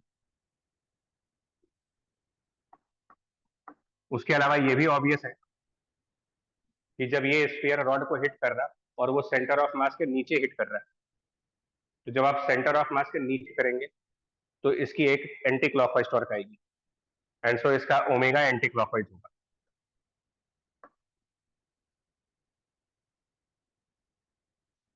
स्फीयर की अगर हम बात करें तो ये रॉड स्फीयर पर बैकवर्ड फोर्स लगाएगी, बट इसका इनिशियल वेलोसिटी फॉरवर्ड है, फोर्स लगेगा बैकवर्ड। सो दो पॉसिबिलिटी है, या तो ये सेम डायरेक्शन में कंटिन्यू करेगा या इसकी डायरेक्शन चेंज हो सकती है। दोनों चीजें हो सकती है, क्योंकि वेलोसिटी इस तरफ है एंड फोर्स अपोजिट आएगा जब, तो हो सकता है कि वेलोसिटी का मैग्नीट्यूड कम हो जाए बट डायरेक्शन यही रहे, और हो सकता है कि वेलोसिटी का मैग्नीट्यूड बदल जाए, डायरेक्शन भी बदल जाए। सो यहाँ पर हम गेस कर रहे हैं, मान रहे हैं कि वो उसी डायरेक्शन में चलेगा। एज्यूम कर रहे हैं कि ये स्फीयर उसी डायरेक्शन में चल रहा है। पॉजिटिव आ गया तो ठीक है, नेगेटिव आया तो डायरेक्शन चेंज हो जाएगी। सो डायरेक्शंस हम लोग प्रॉपरली एनालाइज करते हैं, प्लस इसकी जो एंगुलर वेलोसिटी होगी ओमेगा नॉट थी, सपोज कि वो चेंज होकर के ओमेगा एस हो गई, सो ये एनालिसिस कंप्लीट हो गई हमारी।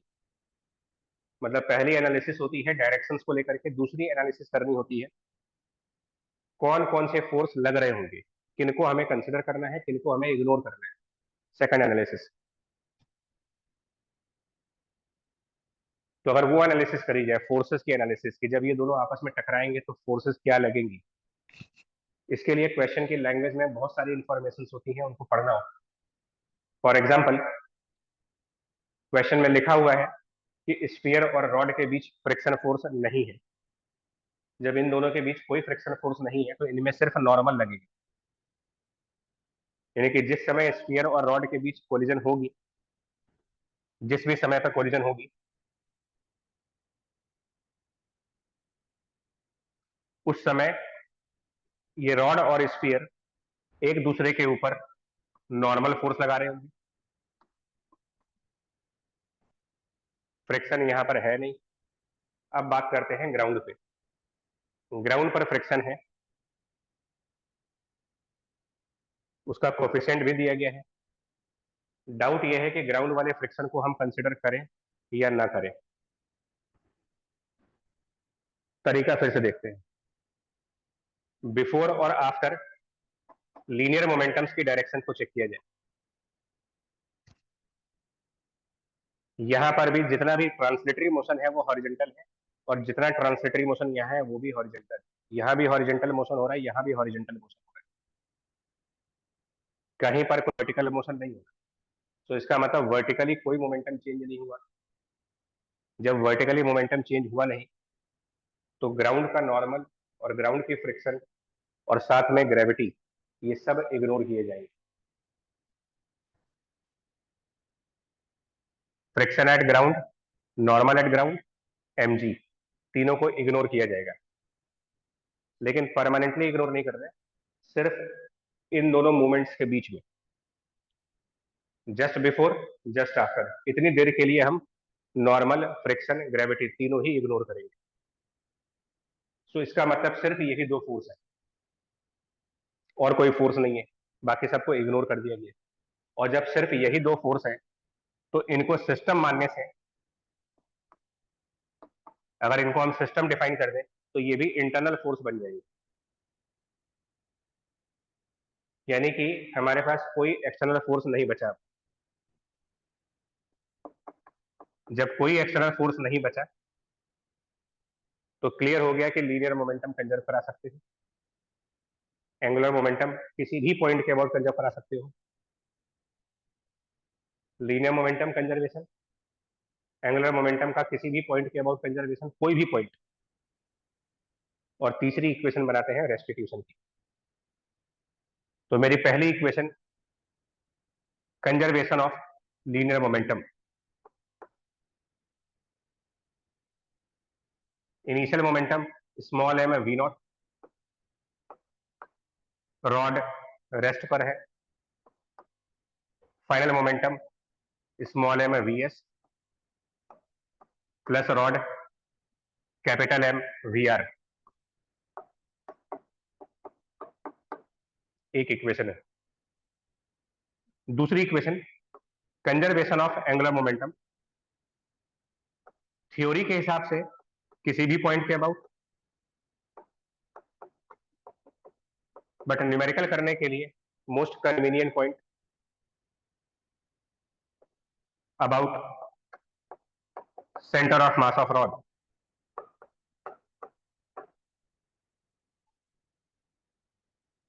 फिर वही एडवांटेज है, बिकॉज रॉड का कंबाइंड मोशन है, तो जो ऑब्जेक्ट कंबाइंड मोशन में है उसका सेंटर ऑफ मास चूज कर लीजिए। फायदा ये होता है कि अब रॉड का जब एंगुलर मोमेंटम लिखेंगे तो सिर्फ आई ओमेगा लिखेंगे। So initial angular momentum initially सिर्फ स्फीयर चल रहा था, मुझे इस स्फीयर का एंगुलर मोमेंटम लिखना है, लेकिन लिखना आपको रॉड के सेंटर के अबाउट है। एंगुलर मोमेंटम स्फीयर के पास है, बट उसका कैलकुलेशन आप रॉड के सेंटर के अबाउट कर रहे हैं। सो यहां ध्यान देंगे, एक इसमें ट्रांसलेशन चल रहा है और एक इसका रोटेशन चल रहा है। यहां पर दोनों एंगुलर मोमेंटम देखने पड़ेंगे, क्योंकि जिस पॉइंट के अबाउट आप कैलकुलेट कर रहे हैं वो कहीं और है। तो rotational angular momentum I omega, sphere है तो मोमेंट ऑफ इनर्शिया स्फीयर का लगा देंगे, I of sphere omega naught, plus इसका जो ट्रांसलेशन चल रहा है M we not,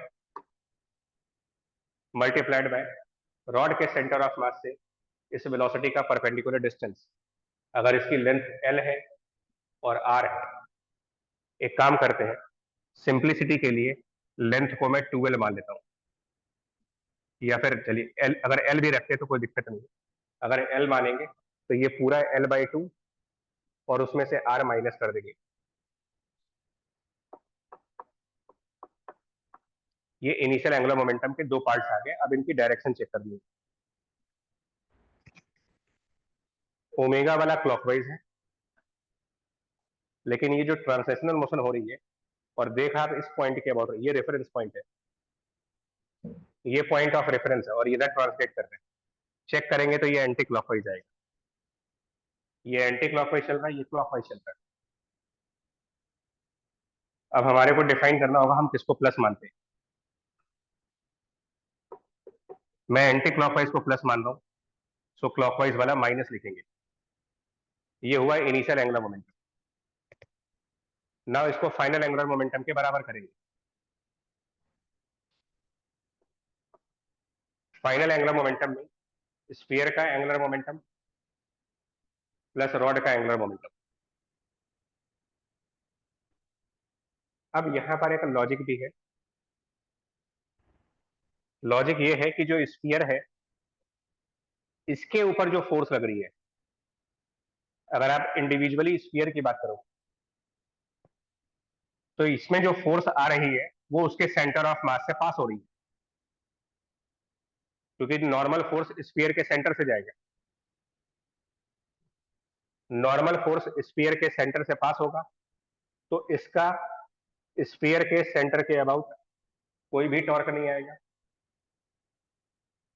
normal force का स्फीयर का सेंटर के अबाउट जब कोई टॉर्क आएगा ही नहीं, तो स्फीयर की जो एंगुलर वेलोसिटी है वो एज इट इज बनी रहेगी।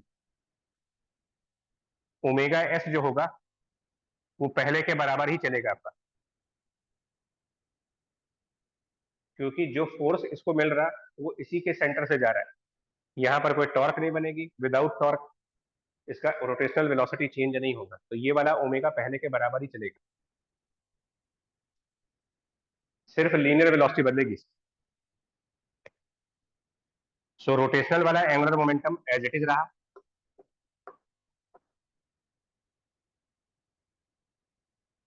ये वाला चेंज कर दीजिए, plus m v sphere l/2 minus r.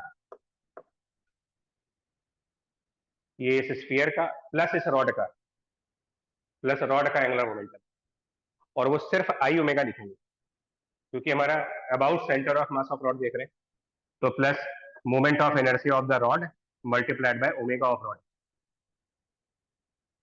ये बन गई हमारी second equation.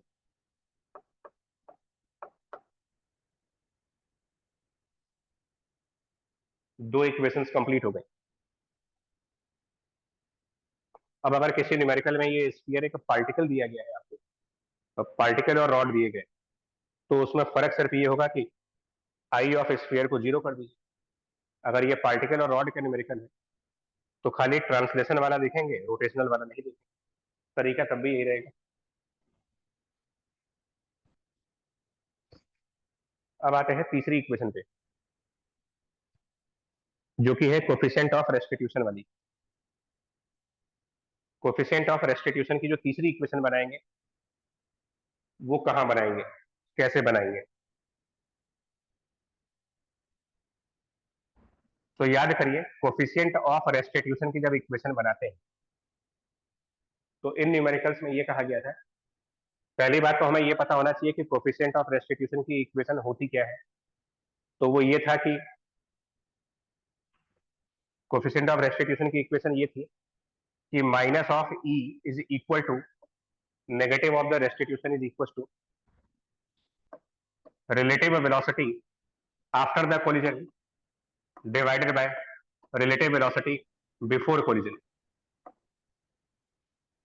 minus times of coefficient of restitution is relative velocity which is after collision upon the relative velocity before collision. ध्यान सिर्फ इस बात पे देना है कि ये जो रिलेटिव वेलोसिटी आप निकालोगे वो कौन से दो पॉइंट्स के बीच में निकालेंगे, कौन से दो पॉइंट्स हैं जिनके बीच में रिलेटिव वेलोसिटी निकालनी है मेरे को। तो ये भी हमारे थ्योरी में लिखा था कि रिजिड बॉडीज के जब न्यूमेरिकल आते हैं, रॉड वगैरह के जब कोलिजन्स देखते हैं हम लोग, तो ये जो रिलेटिव वेलोसिटीज आप निकालते हो इसमें जो पॉइंट्स इन्वॉल्व करते हैं, जिन पॉइंट्स की रिलेटिव वेलोसिटी हम निकालते हैं वो कोलिजन में पार्टिसिपेट करने वाले पॉइंट्स होने चाहिए, यानी जिन दो पॉइंट्स का आपस में फिजिकल कांटेक्ट हुआ है। जो दो पॉइंट्स फिजिकली कांटेक्ट में आए हैं उनके बारे में बात होती है, मतलब it should be applied for the point of contact.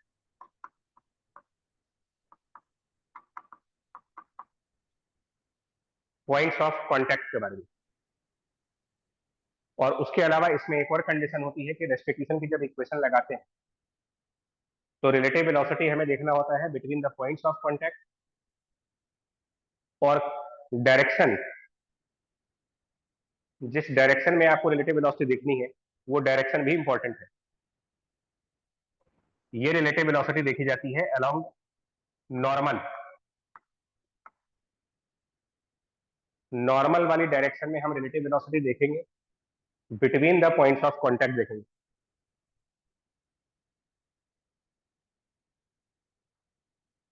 तो मुझे दो चीजें पहले एनालाइज करनी पड़ेंगी कि पॉइंट्स ऑफ कांटेक्ट कौन से हैं, यहाँ पर कौन से दो पॉइंट्स हैं जो कोलिजन के वक्त एक दूसरे के फिजिकल कांटेक्ट में आ रहे हैं।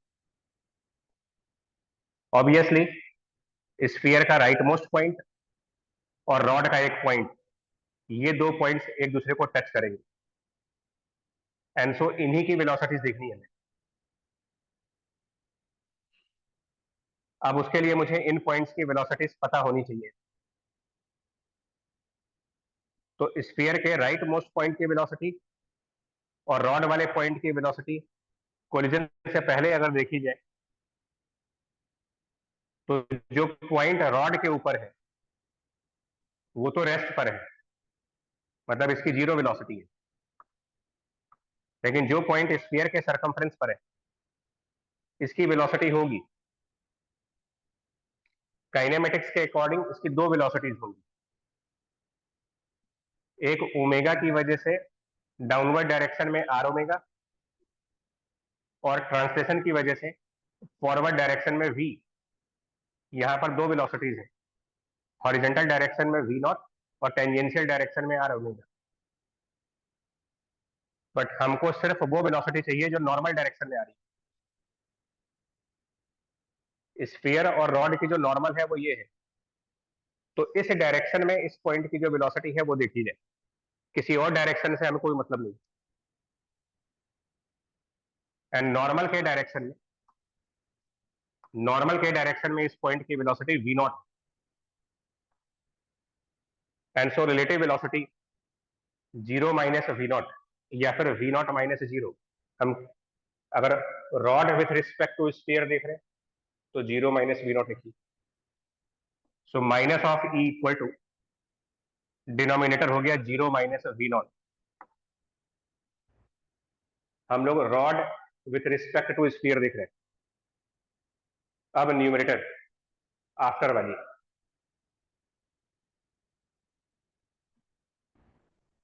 नाउ कोलिजन के बाद जो रॉड का पॉइंट है, पॉइंट जो रॉड के ऊपर है, अब इसके अंदर वेलोसिटी होगी क्योंकि ये रॉड मोशन में जा चुकी है। ये रॉड ट्रांसलेट भी कर रही है, रोटेट भी कर रही है। तो रॉड ट्रांसलेट कर रही है, रॉड रोटेट कर रही है, इसलिए इस पॉइंट पर दो वेलोसिटी जाएंगे, एक ट्रांसलेट करने की वजह से वी आर और रोटेट करने की वजह से आर ओमेगा वाली वेलोसिटी। ये चीजें काइनेमेटिक्स में डिस्कस की जा चुकी हैं कि कंबाइंड मोशन में वेलोसिटी कैसे निकाली जाती है। सो रॉड के इस पॉइंट की जो वेलोसिटी होगी, यहाँ पर जो पॉइंट है उसकी जो वेलोसिटी होगी, वो रॉड की ट्रांसलेटरी वेलोसिटी प्लस ये जो पॉइंट है सेंटर ऑफ मास से इसका एक डिस्टेंस है L/2 minus radius and multiplied by omega of rod.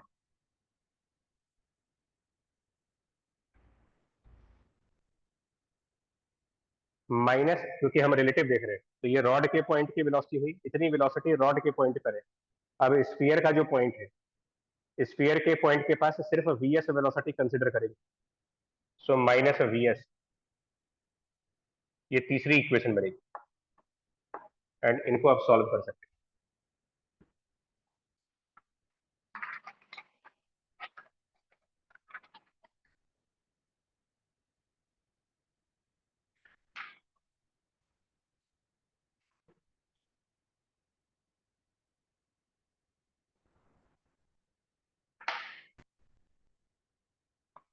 इस तरीके से कोलिजन के न्यूमेरिकल कर सकते हैं। इसका अगला क्वेश्चन आप अपने आप ट्राई कर लीजिएगा, 6 number question, that is collision between two spheres है। जैसे इसमें स्फीयर रॉड को हिट कर रहा है, अगले वाले क्वेश्चन में स्फीयर एक दूसरे स्फीयर को हिट कर रहा है।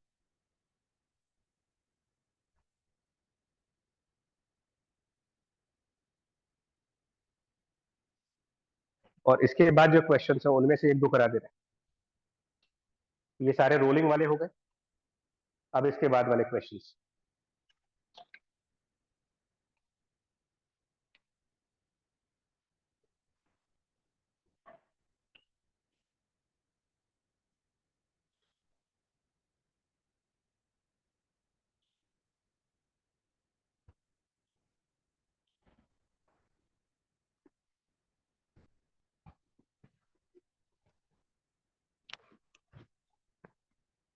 ना इसके बाद के जो क्वेश्चन है उनमें जाए। अगर 7th क्वेश्चन इम्पल्स की थ्योरी को समझने के लिए, इम्पल्स मोमेंटम थ्योरम, एंड उसके बाद जो क्वेश्चन है जरा उनको देखें फटाफट। पहले मैं 8th क्वेश्चन पे मूव कर क्वेश्चन नंबर 8 पर आ रहा है। अगर क्वेश्चन नंबर 5 की थ्योरी क्लियर हो गई तो क्वेश्चन नंबर 8 भी किया जा सकता है। 5 और 8 में ज्यादा फर्क नहीं है, बस इतना सा फर्क है कि यहाँ पर बीच में हिंज डाला गया है। तो इस एग्जाम्पल में ये समझाना है कि अगर कोई ऑब्जेक्ट हिंज कर रखा है आपने और उसके साथ अगर कोलिजन करते हैं, क्वेश्चन नंबर 5 में ऑब्जेक्ट में हिंज नहीं था, क्वेश्चन नंबर 8 में ऑब्जेक्ट में हिंज है, तो हिंज वाली बॉडी से जब कोलाइड करेंगे तो किस तरीके से इक्वेशंस बनाएंगे। तो इसमें जो हिंज प्रोवाइड किया गया आपको बी पॉइंट पर, जो कि इधर से L/4 डिस्टेंस दे रखा है, रिमेनिंग डिस्टेंस 3L/4। इधर कोई ऑब्जेक्ट है जो कि फॉल कर रहा है और इस एंड को जाकर के हिट करता है, एंड देन उसके आगे के जो क्वेश्चंस हैं वो देखे गए। तो बाकी सब तो डेटा है, उसके अलावा रेस्ट्रिक्शन दिया इसमें भी, जस्ट आफ्टर इम्पैक्ट वेलोसिटीज वगैरह निकालनी है मेरे को। सो दोनों ही एग्जांपल करा दिए गए, मतलब विदाउट हिंज और विद हिंज के न्यूमेरिकल्स में अगर कोलिजन्स हैं तो हम इक्वेशंस कैसे बना रहे हैं वो देखें।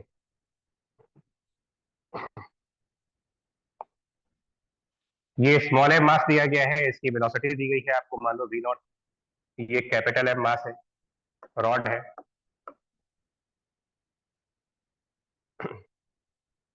ना इन दोनों के बीच कोलिजन होगी तो फिर ये रोटेट करेगा और ये सिर्फ रोटेट करेगा। हिंज होने की वजह से इसमें ट्रांसलेशन नहीं आएगा। सो ऑब्वियसली ये तो कोलिजन से पहले का केस है ना। अगर यही चीज हम कोलिजन के बाद देखते हैं कि कोलिजन के बाद किस तरीके से ये चल रहे होंगे, क्योंकि पहले वो एनालिसिस करनी होगी। तो जब ये ऊपर से इसको गिरेगा तो ऑब्वियस बात है ये एंटी क्लॉकवाइज घूम जाएगा, तो ओमेगा ऑफ रॉड, इसमें कोई ट्रांसलेशन नहीं लेंगे। और ये जो पार्टिकल है, हो सकता है ये उसी डायरेक्शन में कंटिन्यू कर जाए, हो सकता है बाउंस बैक कर जाए, तो मान लेते हैं ये उसी डायरेक्शन में जा रहा है।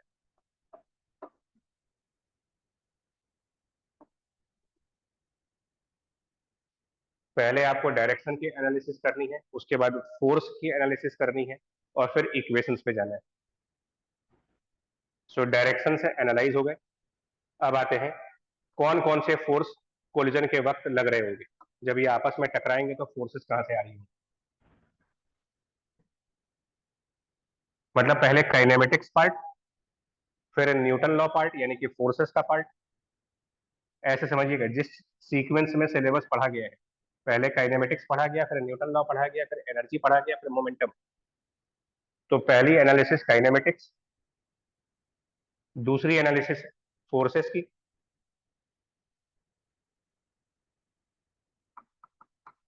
फोर्सेस एनालिसिस करेंगे तो जब ये दो पार्टिकल टकराएंगे तो आपस में फोर्स लगाएंगे, एफ और एफ, और एक फोर्स हमारा ये हिंज लगा रहा होगा, हिंज की भी एक फोर्स आ रही होगी, या तो अपवर्ड आ रही होगी या डाउनवर्ड आ रही होगी, मालूम नहीं है, तो गेस कर लेते हैं।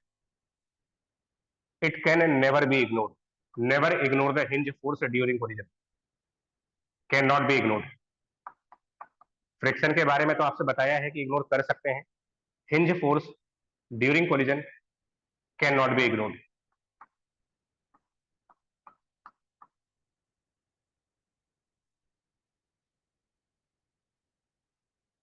और अगर हिंज फोर्स किसी भी न्यूमेरिकल में इग्नोर नहीं कर सकते आप, क्योंकि ये एक इंपल्सिव कैटेगरी में आता है, हिंज फोर्सेस को इग्नोर नहीं कर सकते। सो दैट मीन्स कि अगर हम पार्टिकल और रॉड को सिस्टम बना भी देंगे,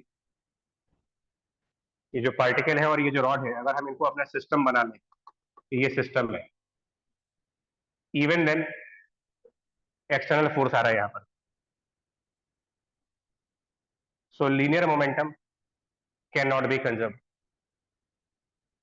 यहां पर कंजर्वेशन ऑफ लीनियर मोमेंटम काट दीजिए, ये नहीं लगेगा, लगेगा कंजर्वेशन ऑफ एंगुलर मोमेंटम, और वो भी किसी यूनिक पॉइंट पर। जहां जहां एक्सटर्नल फोर्स आएंगे वहां पर ये चीज एक पर्टिकुलर पॉइंट पर कंजर्व होगी, और जहां एक्सटर्नल फोर्स नहीं है वहां कहीं पर भी कंजर्व करा सकते हैं, बट हम चूज करते हैं सेंटर ऑफ मास को। सो अबाउट हमें वो यूनिक पॉइंट पता लगाना है, और वो यूनिक पॉइंट वहीं पर होगा जहां पर एक्सटर्नल फोर्स है। एक्सटर्नल फोर्स हिंज पर है तो अबाउट हिंज कराइए, जहां पर एक्सटर्नल फोर्स लग रहा है वहीं पर कंजर्व करा दीजिए, और सिर्फ वहीं पर कंजर्व होगा, सिर्फ उसी पॉइंट पर एंगुलर मोमेंटम कंजर्व होगा, और किसी पॉइंट पर कंजर्व होगा भी नहीं। तो कौन से पॉइंट पर कंजर्व होना है वो मालूम चल गया, कौन से दो मूवमेंट्स पर कंजर्व करना है। क्या ये एंगुलर मोमेंटम कोलिजन से जस्ट पहले और कोलिजन के जस्ट बाद इन पर कंजर्व कराना है, या कोलिजन के काफी देर बाद भी हम कंजर्व करा सकते हैं। तो ध्यान दीजिएगा यहाँ पर हमने कुछ फोर्सेस को इग्नोर भी किया हुआ, लाइक ग्रेविटी काउंट नहीं किए मैंने, ये एक हमारा इम्पल्स अप्रोक्सीमेशन में चलता है। आप ग्रेविटी की फोर्स को ड्यूरिंग कोलिजन तो इग्नोर कर सकते हो, आफ्टर दैट इग्नोर नहीं कर सकते। एंड सो अगर काफी लंबा ड्यूरेशन चेक करेंगे तो ग्रेविटी की टॉर्क इग्नोर नहीं हो पाएगी। जब ग्रेविटी की टॉर्क इग्नोर नहीं होगी तो एंगुलर मोमेंटम आगे चल करके कंजर्व नहीं होगा। तो ये सिर्फ जस्ट बिफोर जस्ट आफ्टर पे ही कंजर्व करा सकते हैं, और कभी नहीं। Only just before just after, and that too along hinge only. Initial angular momentum लिखेंगे अबाउट द हिंज, तो ये इस पार्टिकल की वजह से आ रहा होगा, m we naught multiplied by hinge से इसका distance. Final angular momentum question पढ़ना पड़ेगा कि वो जो पार्टिकल है उसका रेस्टिट्यूशन दिया हुआ है। फाइनल में पार्टिकल का एंगुलर मोमेंटम प्लस उस रोटेटिंग रॉड का एंगुलर मोमेंटम। यहां पर ध्यान देना है कि जब हम रॉड का एंगुलर मोमेंटम निकालेंगे तो वो पैरेलल एक्सिस थ्योरम से आएगा, क्योंकि रॉड जिस पॉइंट पर रोटेट कर रही है वो उसका सेंटर ऑफ मास नहीं है। तो एंगुलर मोमेंटम जब रॉड का निकालोगे तो I of rod centre of mass पर और प्लस एम डी स्क्वायर लगाना होगा। पैरेलल एक्सिस थ्योरम लगा करके रॉड का मोमेंट ऑफ इनर्शिया यहाँ निकालना पड़ेगा and multiplied by omega of rod. एक इक्वेशन बनेगी। सेकंड इक्वेशन बनेगी रेस्टिट्यूशन की। टोटल 3 ही इक्वेशंस बनती हैं, मैक्सिमम 3 इक्वेशन बना सकते हो आप कोलिजन के न्यूमेरिकल्स में। लीनियर मोमेंटम का कंजर्वेशन, एंगुलर मोमेंटम का कंजर्वेशन और रेस्टिट्यूशन, 3 ही हमारे पास चॉइसेस हैं। ये खत्म हो चुका है। एंगुलर मोमेंटम कंजर्व कर लिया है, रेस्टिट्यूशन कंजर्व करना है। रेस्टिट्यूशन वाली इक्वेशन लिखनी है। तो L I equal to L F, L I equal to L F पहली इक्वेशन। Now restitution. रेस्टिट्यूशन की इक्वेशन लिखने के लिए पॉइंट ऑफ कॉन्टैक्ट की वेलोसिटी निकालनी होगी। पॉइंट ऑफ कॉन्टैक्ट में ये है और रॉड का एंड पॉइंट है, ये पॉइंट कॉन्टैक्ट में जाएगा। तो यहां पर वेलोसिटी देखेंगे पहले, पॉइंट ऑफ कॉन्टैक्ट की वेलोसिटी, और क्योंकि ये सिर्फ रोटेट कर रहा है तो यहां पर सिर्फ रोटेट करने वाली वेलोसिटी आएगी L/4 ओमेगा, और इन दोनों का रिलेटिव, सो L/4 ओमेगा माइनस वीपी, ये कोलिजन के बाद का relative velocity divided by collision से पहले की रिलेटिव वेलोसिटी। कोलिजन से पहले पॉइंट ए रेस्ट पे था, so 0 minus v naught and equal to minus e, second equation. इनको सॉल्व करके आंसर आ जाएगा।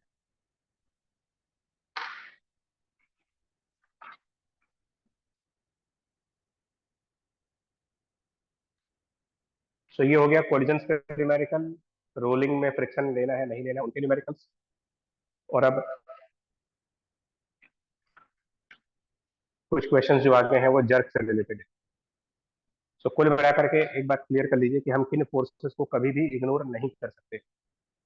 जिन फोर्सेस को हम कभी भी इग्नोर नहीं कर सकते वो है हिंज की फोर्स, कोलाइड करने वाले ऑब्जेक्ट्स का आपस में जो फोर्स लग रहा है, कोलाइड करने वाली बॉडीज आपस में जो फोर्स लगाएंगी उसको इग्नोर नहीं कर सकते। हिंज की फोर्स को इग्नोर नहीं कर सकते। जिन फोर्सेस को हमेशा ही इग्नोर कर सकते हैं वो है ग्रेविटी और स्प्रिंग। ग्रेविटी की फोर्स और स्प्रिंग की फोर्स को हमेशा इग्नोर किया जाएगा ड्यूरिंग कोलिजन। हिंज की फोर्स और कोलिजन वाले पार्टिकल्स के बीच की फोर्स कभी इग्नोर नहीं होगी। नॉर्मल एंड फ्रिक्शन सिचुएशन के हिसाब से देखे जाते हैं। नॉर्मल एंड फ्रिक्शन किसी न्यूमेरिकल में इग्नोर होते हैं, किसी में नहीं होते। और आखिरी में बचता है जर्क यानी स्प्रिंग का टेंशन फोर्स, उसको भी कब इग्नोर करना है कब नहीं करना है। स्प्रिंग की फोर्स को इग्नोर करना है कि नहीं करना है, और इतनी ही फोर्सेस हैं हमारे सिलेबस में। तो ना क्वेश्चन है कि whether spring force can be ignored और नॉट। तो अगर जर्क प्रोड्यूस कर रहे हो आप, अगर जर्क आ रहा है स्प्रिंग में, can not be ignored, can never be, can not be ignored, कभी नहीं करना है इसको। उसके अलावा जितने ये कोलिजन और इंपल्स के न्यूमेरिकल्स हैं, अगर हम ध्यान दें तो हमने एनर्जी को लेकर के कोई भी इक्वेशन नहीं बनाई है। हम कभी भी एनर्जी से इक्वेशन नहीं बनाते हैं। हमारी जो भी इक्वेशंस बनेंगी वो मोमेंटम के थ्रू बनेंगी, रेस्टिट्यूशन के थ्रू बनेंगी, एनर्जी के थ्रू हम कभी भी नहीं बनाते अनटिल क्वेश्चन में साफ साफ लिखा हो कि there is no loss of energy, क्योंकि ज्यादातर न्यूमेरिकल्स में एनर्जी का लॉस होता है। सो कभी भी जब इक्वेशंस बनाएंगे तो ट्रू एनर्जी ना बनाए।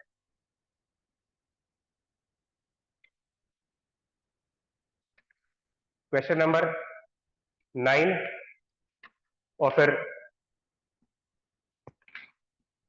15, इन दोनों में जर्क दिया गया है, 9 और 15।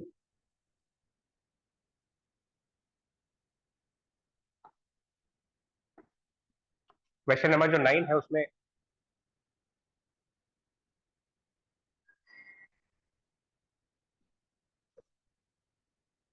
यहां पर एक डिस्क ऑब्जेक्ट दिया गया है, मास एंड रेडियस सब प्रोवाइडेड है उसको, सेंटर पर हिंज किया गया है इसको, इसके अराउंड एक स्प्रिंग है और नीचे एक मासलेस प्लेट लगाई गई है। यहां पर एक ऑब्जेक्ट है लेकिन उसमें कोई मास नहीं है, so B is massless, which means spring में कोई टेंशन फोर्स नहीं है, मासलेस बॉडी हैंग कर रही है, कोई टेंशन फोर्स नहीं हुई। अब h हाइट से कोई ऑब्जेक्ट गिरा है, मतलब यहां पर क्वेश्चन की फिगर में दे रखा है कि यहां पर h हाइट है और यहां से एक ऑब्जेक्ट को फॉल किया गया है, मतलब एक ऑब्जेक्ट जाकर के इससे टकराता है, इसके अंदर मास है, ये एक m मास की बॉडी है जो h हाइट से गिरेगी और प्लेट पर जाकर के स्टिक कर जा रही है। स्टिक कैसे कर गई है? क्योंकि उसमें प्लास्टिक लिखा है कोलिजन में, परफेक्टली प्लास्टिक मतलब इन इलास्टिक।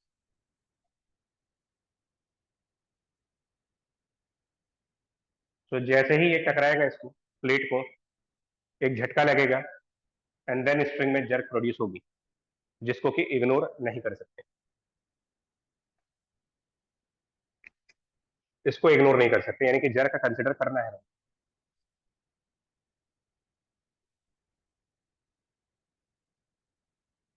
नाउ ये एच हाइट से जब गिरेगा तो डेफिनेट सी बात है कोलिजन से जस्ट पहले इसकी एक वेलोसिटी होगी √2gh करके, जर्क लगने से जस्ट पहले इसकी एक √2gh वेलोसिटी हो जाएगी और जर्क लगने के बाद कुछ होगा। सो हम इस ऑब्जेक्ट को यहां से हटा करके यहां पे दिखा देते हैं, दैट मीन्स m मास की बॉडी √2gh की वेलोसिटी से स्ट्राइक करती है, ये बिफोर है, और आफ्टर में,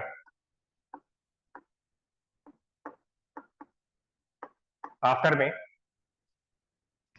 after means just after, after में जैसे ही जर्क प्रोड्यूस होगा, मतलब जैसे ही ऊपर एक फोर्स लगेगी जर्क के फॉर्म में, इसकी वेलोसिटी चेंज कर जाएगी, सपोज कि v हो गई, और जैसे ही जर्क लगेगा ये रोटेट कर जाएगा, ओमेगा मान लेते हैं। फिर वही काम किया मैंने, डायरेक्शन एनालाइज करिए कि जर्क लगने से क्या होगा, तो ओमेगा आएगा और v आएगा, काइनेमेटिक्स कंप्लीट हो गया। एनएलएम ऑलरेडी कंप्लीट कर लिया है कि जर्क आ रहा है, जर्क आने का मतलब कि इस मास के ऊपर एक फोर्स ऊपर आएगी टेंशन फॉर्म में, और डिस्क पर भी एक टेंशन डाउनवर्ड आएगी। तो फोर्सेस एनालाइज कर ली, वेलोसिटीज एनालाइज कर ली, अब आते हैं इक्वेशंस के ऊपर, हम कौन सी इक्वेशंस बना सकते हैं यहाँ पर। इसके अलावा एक और फोर्स होगी, ध्यान दीजिएगा, यहाँ पर हिंज है, ये सिस्टम में हिंज है, तो हिंज की भी फोर्स आ रही होगी FH, जिसको कि इग्नोर नहीं कर सकते। इवन डिस्क और ब्लॉक को सिस्टम मान लेते हैं, अगर इन दोनों को मिला करके सिस्टम मान भी लेंगे तो ये फोर्सेस इंटरनली कैंसिल आउट कर जाएंगी, ये इंटरनल हो जाएंगी, बट स्टिल एक्सटर्नल फोर्स आ रहा है यहाँ पर। So again linear momentum conserve नहीं होगा इसमें, हिंज का फोर्स एक्सटर्नल है, लीनियर मोमेंटम नहीं करा सकते कंजर्व, ना एंगुलर मोमेंटम करा सकते हैं, लीनियर नहीं करा सकते, एंगुलर करा सकते हैं, लेकिन वो भी मैं रिपीट कर रहा हूँ, बार बार रिपीट कर रहा हूँ, जहां जहां एक्सटर्नल फोर्स आएगा वहां पर एंगुलर मोमेंटम एग्जैक्टली उसी पॉइंट पर कंजर्व कराइए जहां पर एक्सटर्नल फोर्स लग रहा है। एक्सटर्नल फोर्स हिंज पे लग रहा है तो यहीं पर एंगुलर मोमेंटम कंजर्व कराते हैं। So angular momentum initially about hinge should be final angular momentum about hinge, only about hinge, only about hinge, no other point. About hinge initially ये पार्टिकल मूव कर रहा है तो इसके ट्रांसलेट करने का एंगुलर मोमेंटम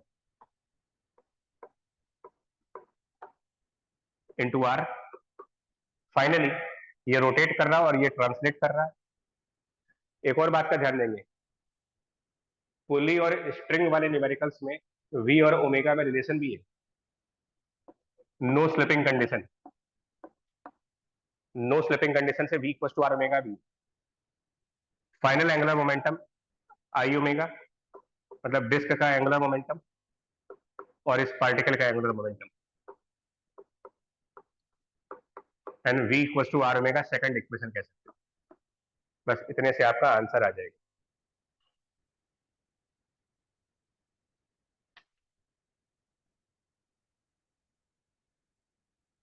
इसका आंसर आ जाएगा। ना मैं फिर से बोला, क्वेश्चंस बहुत सारे हैं लेकिन हमको इतना क्लैरिटी चाहिए होता है कि हमको क्या कंजर्व करना है, कैसे कंजर्व करना है, कहाँ पे करना है।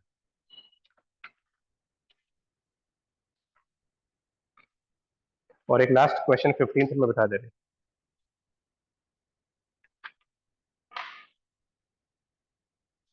क्वेश्चन नंबर 15th में बता रहे हैं।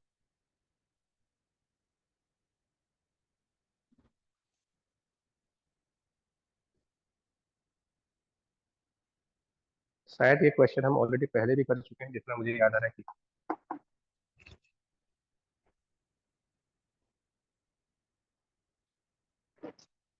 क्वेश्चन नंबर 15 की जो फिगर है उसमें देखेंगे तो ऐसे करके एक लूज स्प्रिंग दी गई है और उसके साथ एक रॉड कनेक्ट किया गया है और ये एक लूज स्प्रिंग है।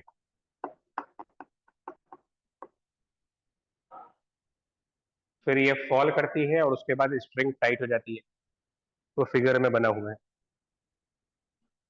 इसको छोड़ दिया गया, थोड़ी देर नीचे गिरी, थोड़ी देर नीचे गिरी और ये स्प्रिंग टाइट हो गई, एंगल बन गया कुछ और इसकी एक वेलोसिटी आ गई। ये सब क्वेश्चन में दिया हुआ है। अब पूछा ये गया है कि जैसे ही ये स्प्रिंग टाइट होगी उसके बाद क्या वेलोसिटीज आएंगी। ये जो डायग्राम दिया गया है ये जस्ट बिफोर जर्क है, जर्क लगने से जस्ट पहले।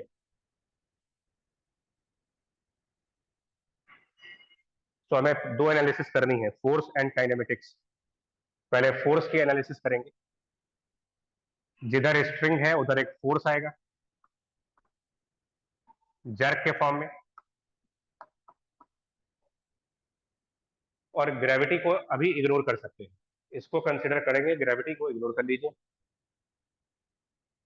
अब काइनेमेटिक्स, उस जर्क के लगने के बाद क्या होगा, मतलब इसकी वजह से क्या क्या वेलोसिटीज आएंगी, कौन कौन से डायरेक्शंस में आएंगी। तो ये जो जर्क लग रहा है हॉरिजॉन्टल भी है, इसके दो कंपोनेंट्स हैं, हॉरिजॉन्टल भी है वर्टिकल भी। सो क्योंकि ये जर्क हॉरिजॉन्टल वर्टिकल दोनों साइड पर कंपोनेंट्स जनरेट कर रहा है, हॉरिजॉन्टल में भी एक वेलोसिटी आएगी, वर्टिकल में भी वेलोसिटी आएगी, और इसका सेंटर ऑफ मास के अबाउट टॉर्क आएगा, तो ओमेगा भी आएगा। This is kinematics analysis. क्या क्या होगा,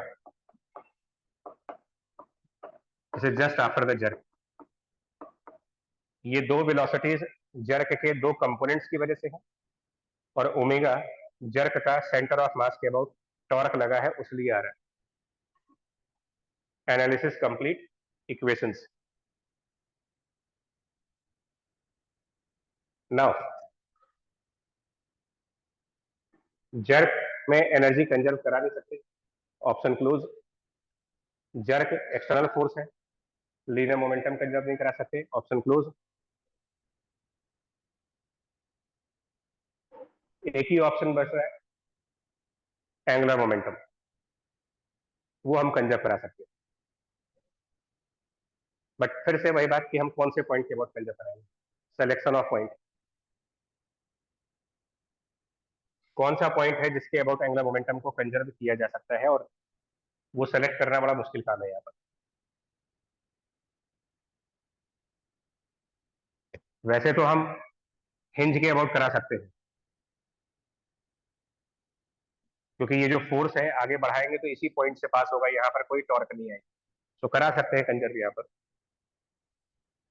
दिक्कत ये होगी कि अगर हम इसको पॉइंट को चूज कर लेते हैं एंगुलर मोमेंटम कंजर्वेशन के लिए, तो ये डिस्टेंसेस नहीं मालूम आपको।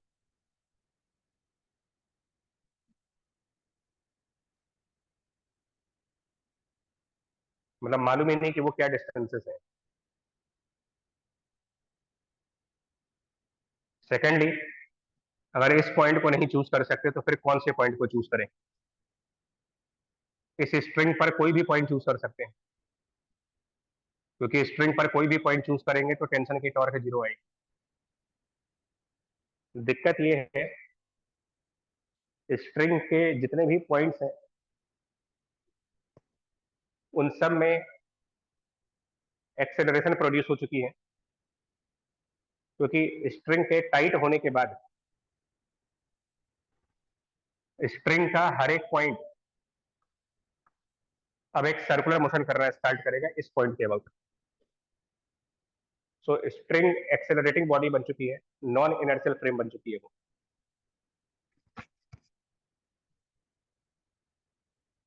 कंजर्वेशनल लॉज हमेशा इनर्शियल फ्रेम्स में लगाए जाते हैं, यानी कि किसी ऐसे पॉइंट के अबाउट लगाया जाता है जिसके अंदर कोई एक्सेलरेशन ना हो, except centre of mass. Centre of mass पे लगा सकते हैं, सेंटर ऑफ मास के अलावा जब भी हम कंजर्वेशन लगाएंगे जिस पॉइंट के अबाउट लगा रहे हैं वो एक नॉन एक्सेलरेटिंग पॉइंट होना चाहिए। सो अब हमारे को कोई भी ऐसा पॉइंट नहीं मिल रहा है जहां पर हम एंगुलर मोमेंटम कंजर्व करा सकते हैं। है पॉइंट, बट डिस्टेंस की इंफॉर्मेशन नहीं है आपके पास, इधर डिस्टेंस वगैरह दिया नहीं है। तो जब आपको लगे कि हम कंजर्वेशन नहीं करा पा रहे हैं, लास्ट ऑप्शन पे आ रहे हैं, तो आप थ्योरम्स पे चले जाए, इंपल्स मोमेंटम थ्योरम्स लगा लें। जहां कंजर्वेशन नहीं लगा सकते वहां थ्योरम्स लगाइए। इंपल्स मोमेंटम थ्योरम,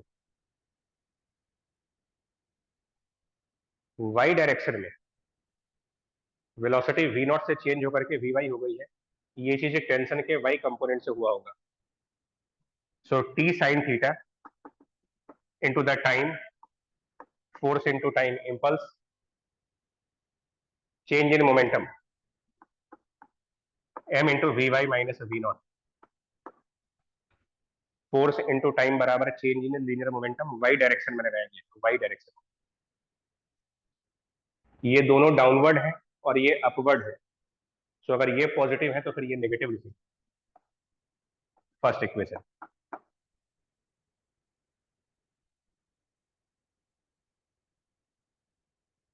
उसके बाद हॉरिजॉन्टल डायरेक्शन में same equation, force into time is change in momentum, now this is in horizontal direction.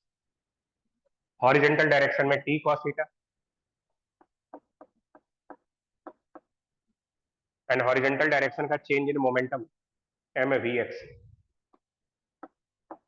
Second equation.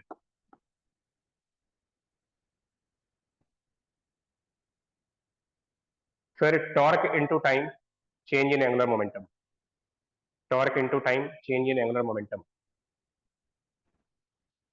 और जैसे मैंने कहा कि यहाँ पर कोई इनर्शियल पॉइंट है नहीं, तो सेंटर ऑफ मास चूज करिए, torque into time about the centre of mass. Centre of mass के अबाउट टेंशन का y कंपोनेंट टॉर्क प्रोड्यूस कर रहा है, t sine theta into l/2 torque into time equal to centre के about change in the angular momentum. और जब centre के about देखेंगे तो ट्रांसलेशन नहीं देखते, सिर्फ रोटेशन देखते हैं। ये हुई थर्ड इक्वेशन।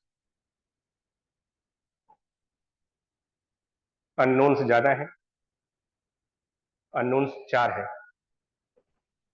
Vx अननोन है, ओमेगा अननोन है, Vy अननोन है, T इज ऑल्सो अननोन। तीन ही इक्वेशंस बनी है हमारी। जब कभी भी इक्वेशंस कम पढ़ने लगे, एक बार कंस्ट्रेंट इक्वेशन पे चले जाइए।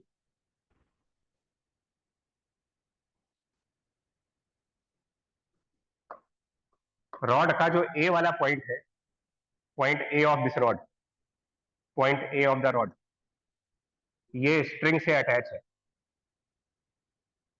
एंड सो जर्क के बाद इस पॉइंट में जो वेलोसिटी आनी चाहिए,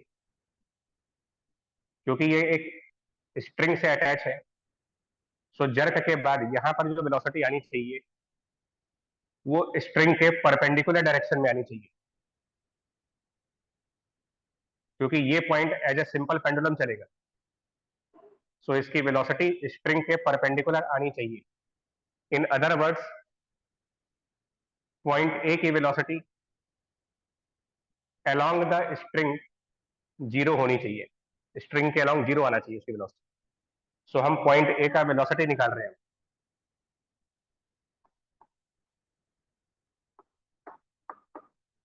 पॉइंट ए की जो वेलोसिटी होगी, दो ट्रांसलेटरी मोशंस की वजह से और एक रोटेशनल मोशन की वजह से, Vx, Vy और एक L/2 ओमेगा, इन तीन वेलोसिटीज का स्ट्रिंग के अलोंग द स्ट्रिंग की डायरेक्शन में इन तीनों का रिजल्टेंट जीरो आना चाहिए। सो Vx का कंपोनेंट स्ट्रिंग के डायरेक्शन में, L/2 ओमेगा का कंपोनेंट स्ट्रिंग के डायरेक्शन में, और Vy का कंपोनेंट स्ट्रिंग के डायरेक्शन में एक दूसरे को बैलेंस कर देंगे। And so Vx cos theta, L/2 omega का sine theta component equal to Vy का इधर वाला कंपोनेंट, शायद Vy साइन थीटा आएगा। एंड अब जाकर के ये सॉल्व होगा। सो आखिरी ऑप्शन होता है कि हम इम्पल्स मोमेंटम थ्योरम्स लगाएं, अदरवाइज ज्यादातर क्वेश्चन कंजर्वेशन से हो जाता है।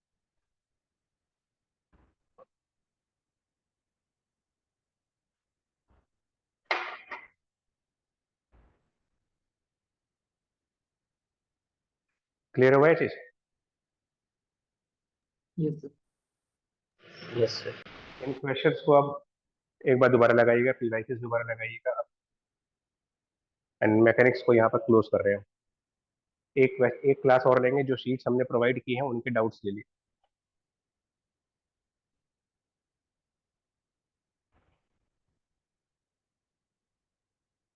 ठीक है, चलिए क्लोज कर रहे हैं, ठीक है। Thank you sir. Thank you. Thank you.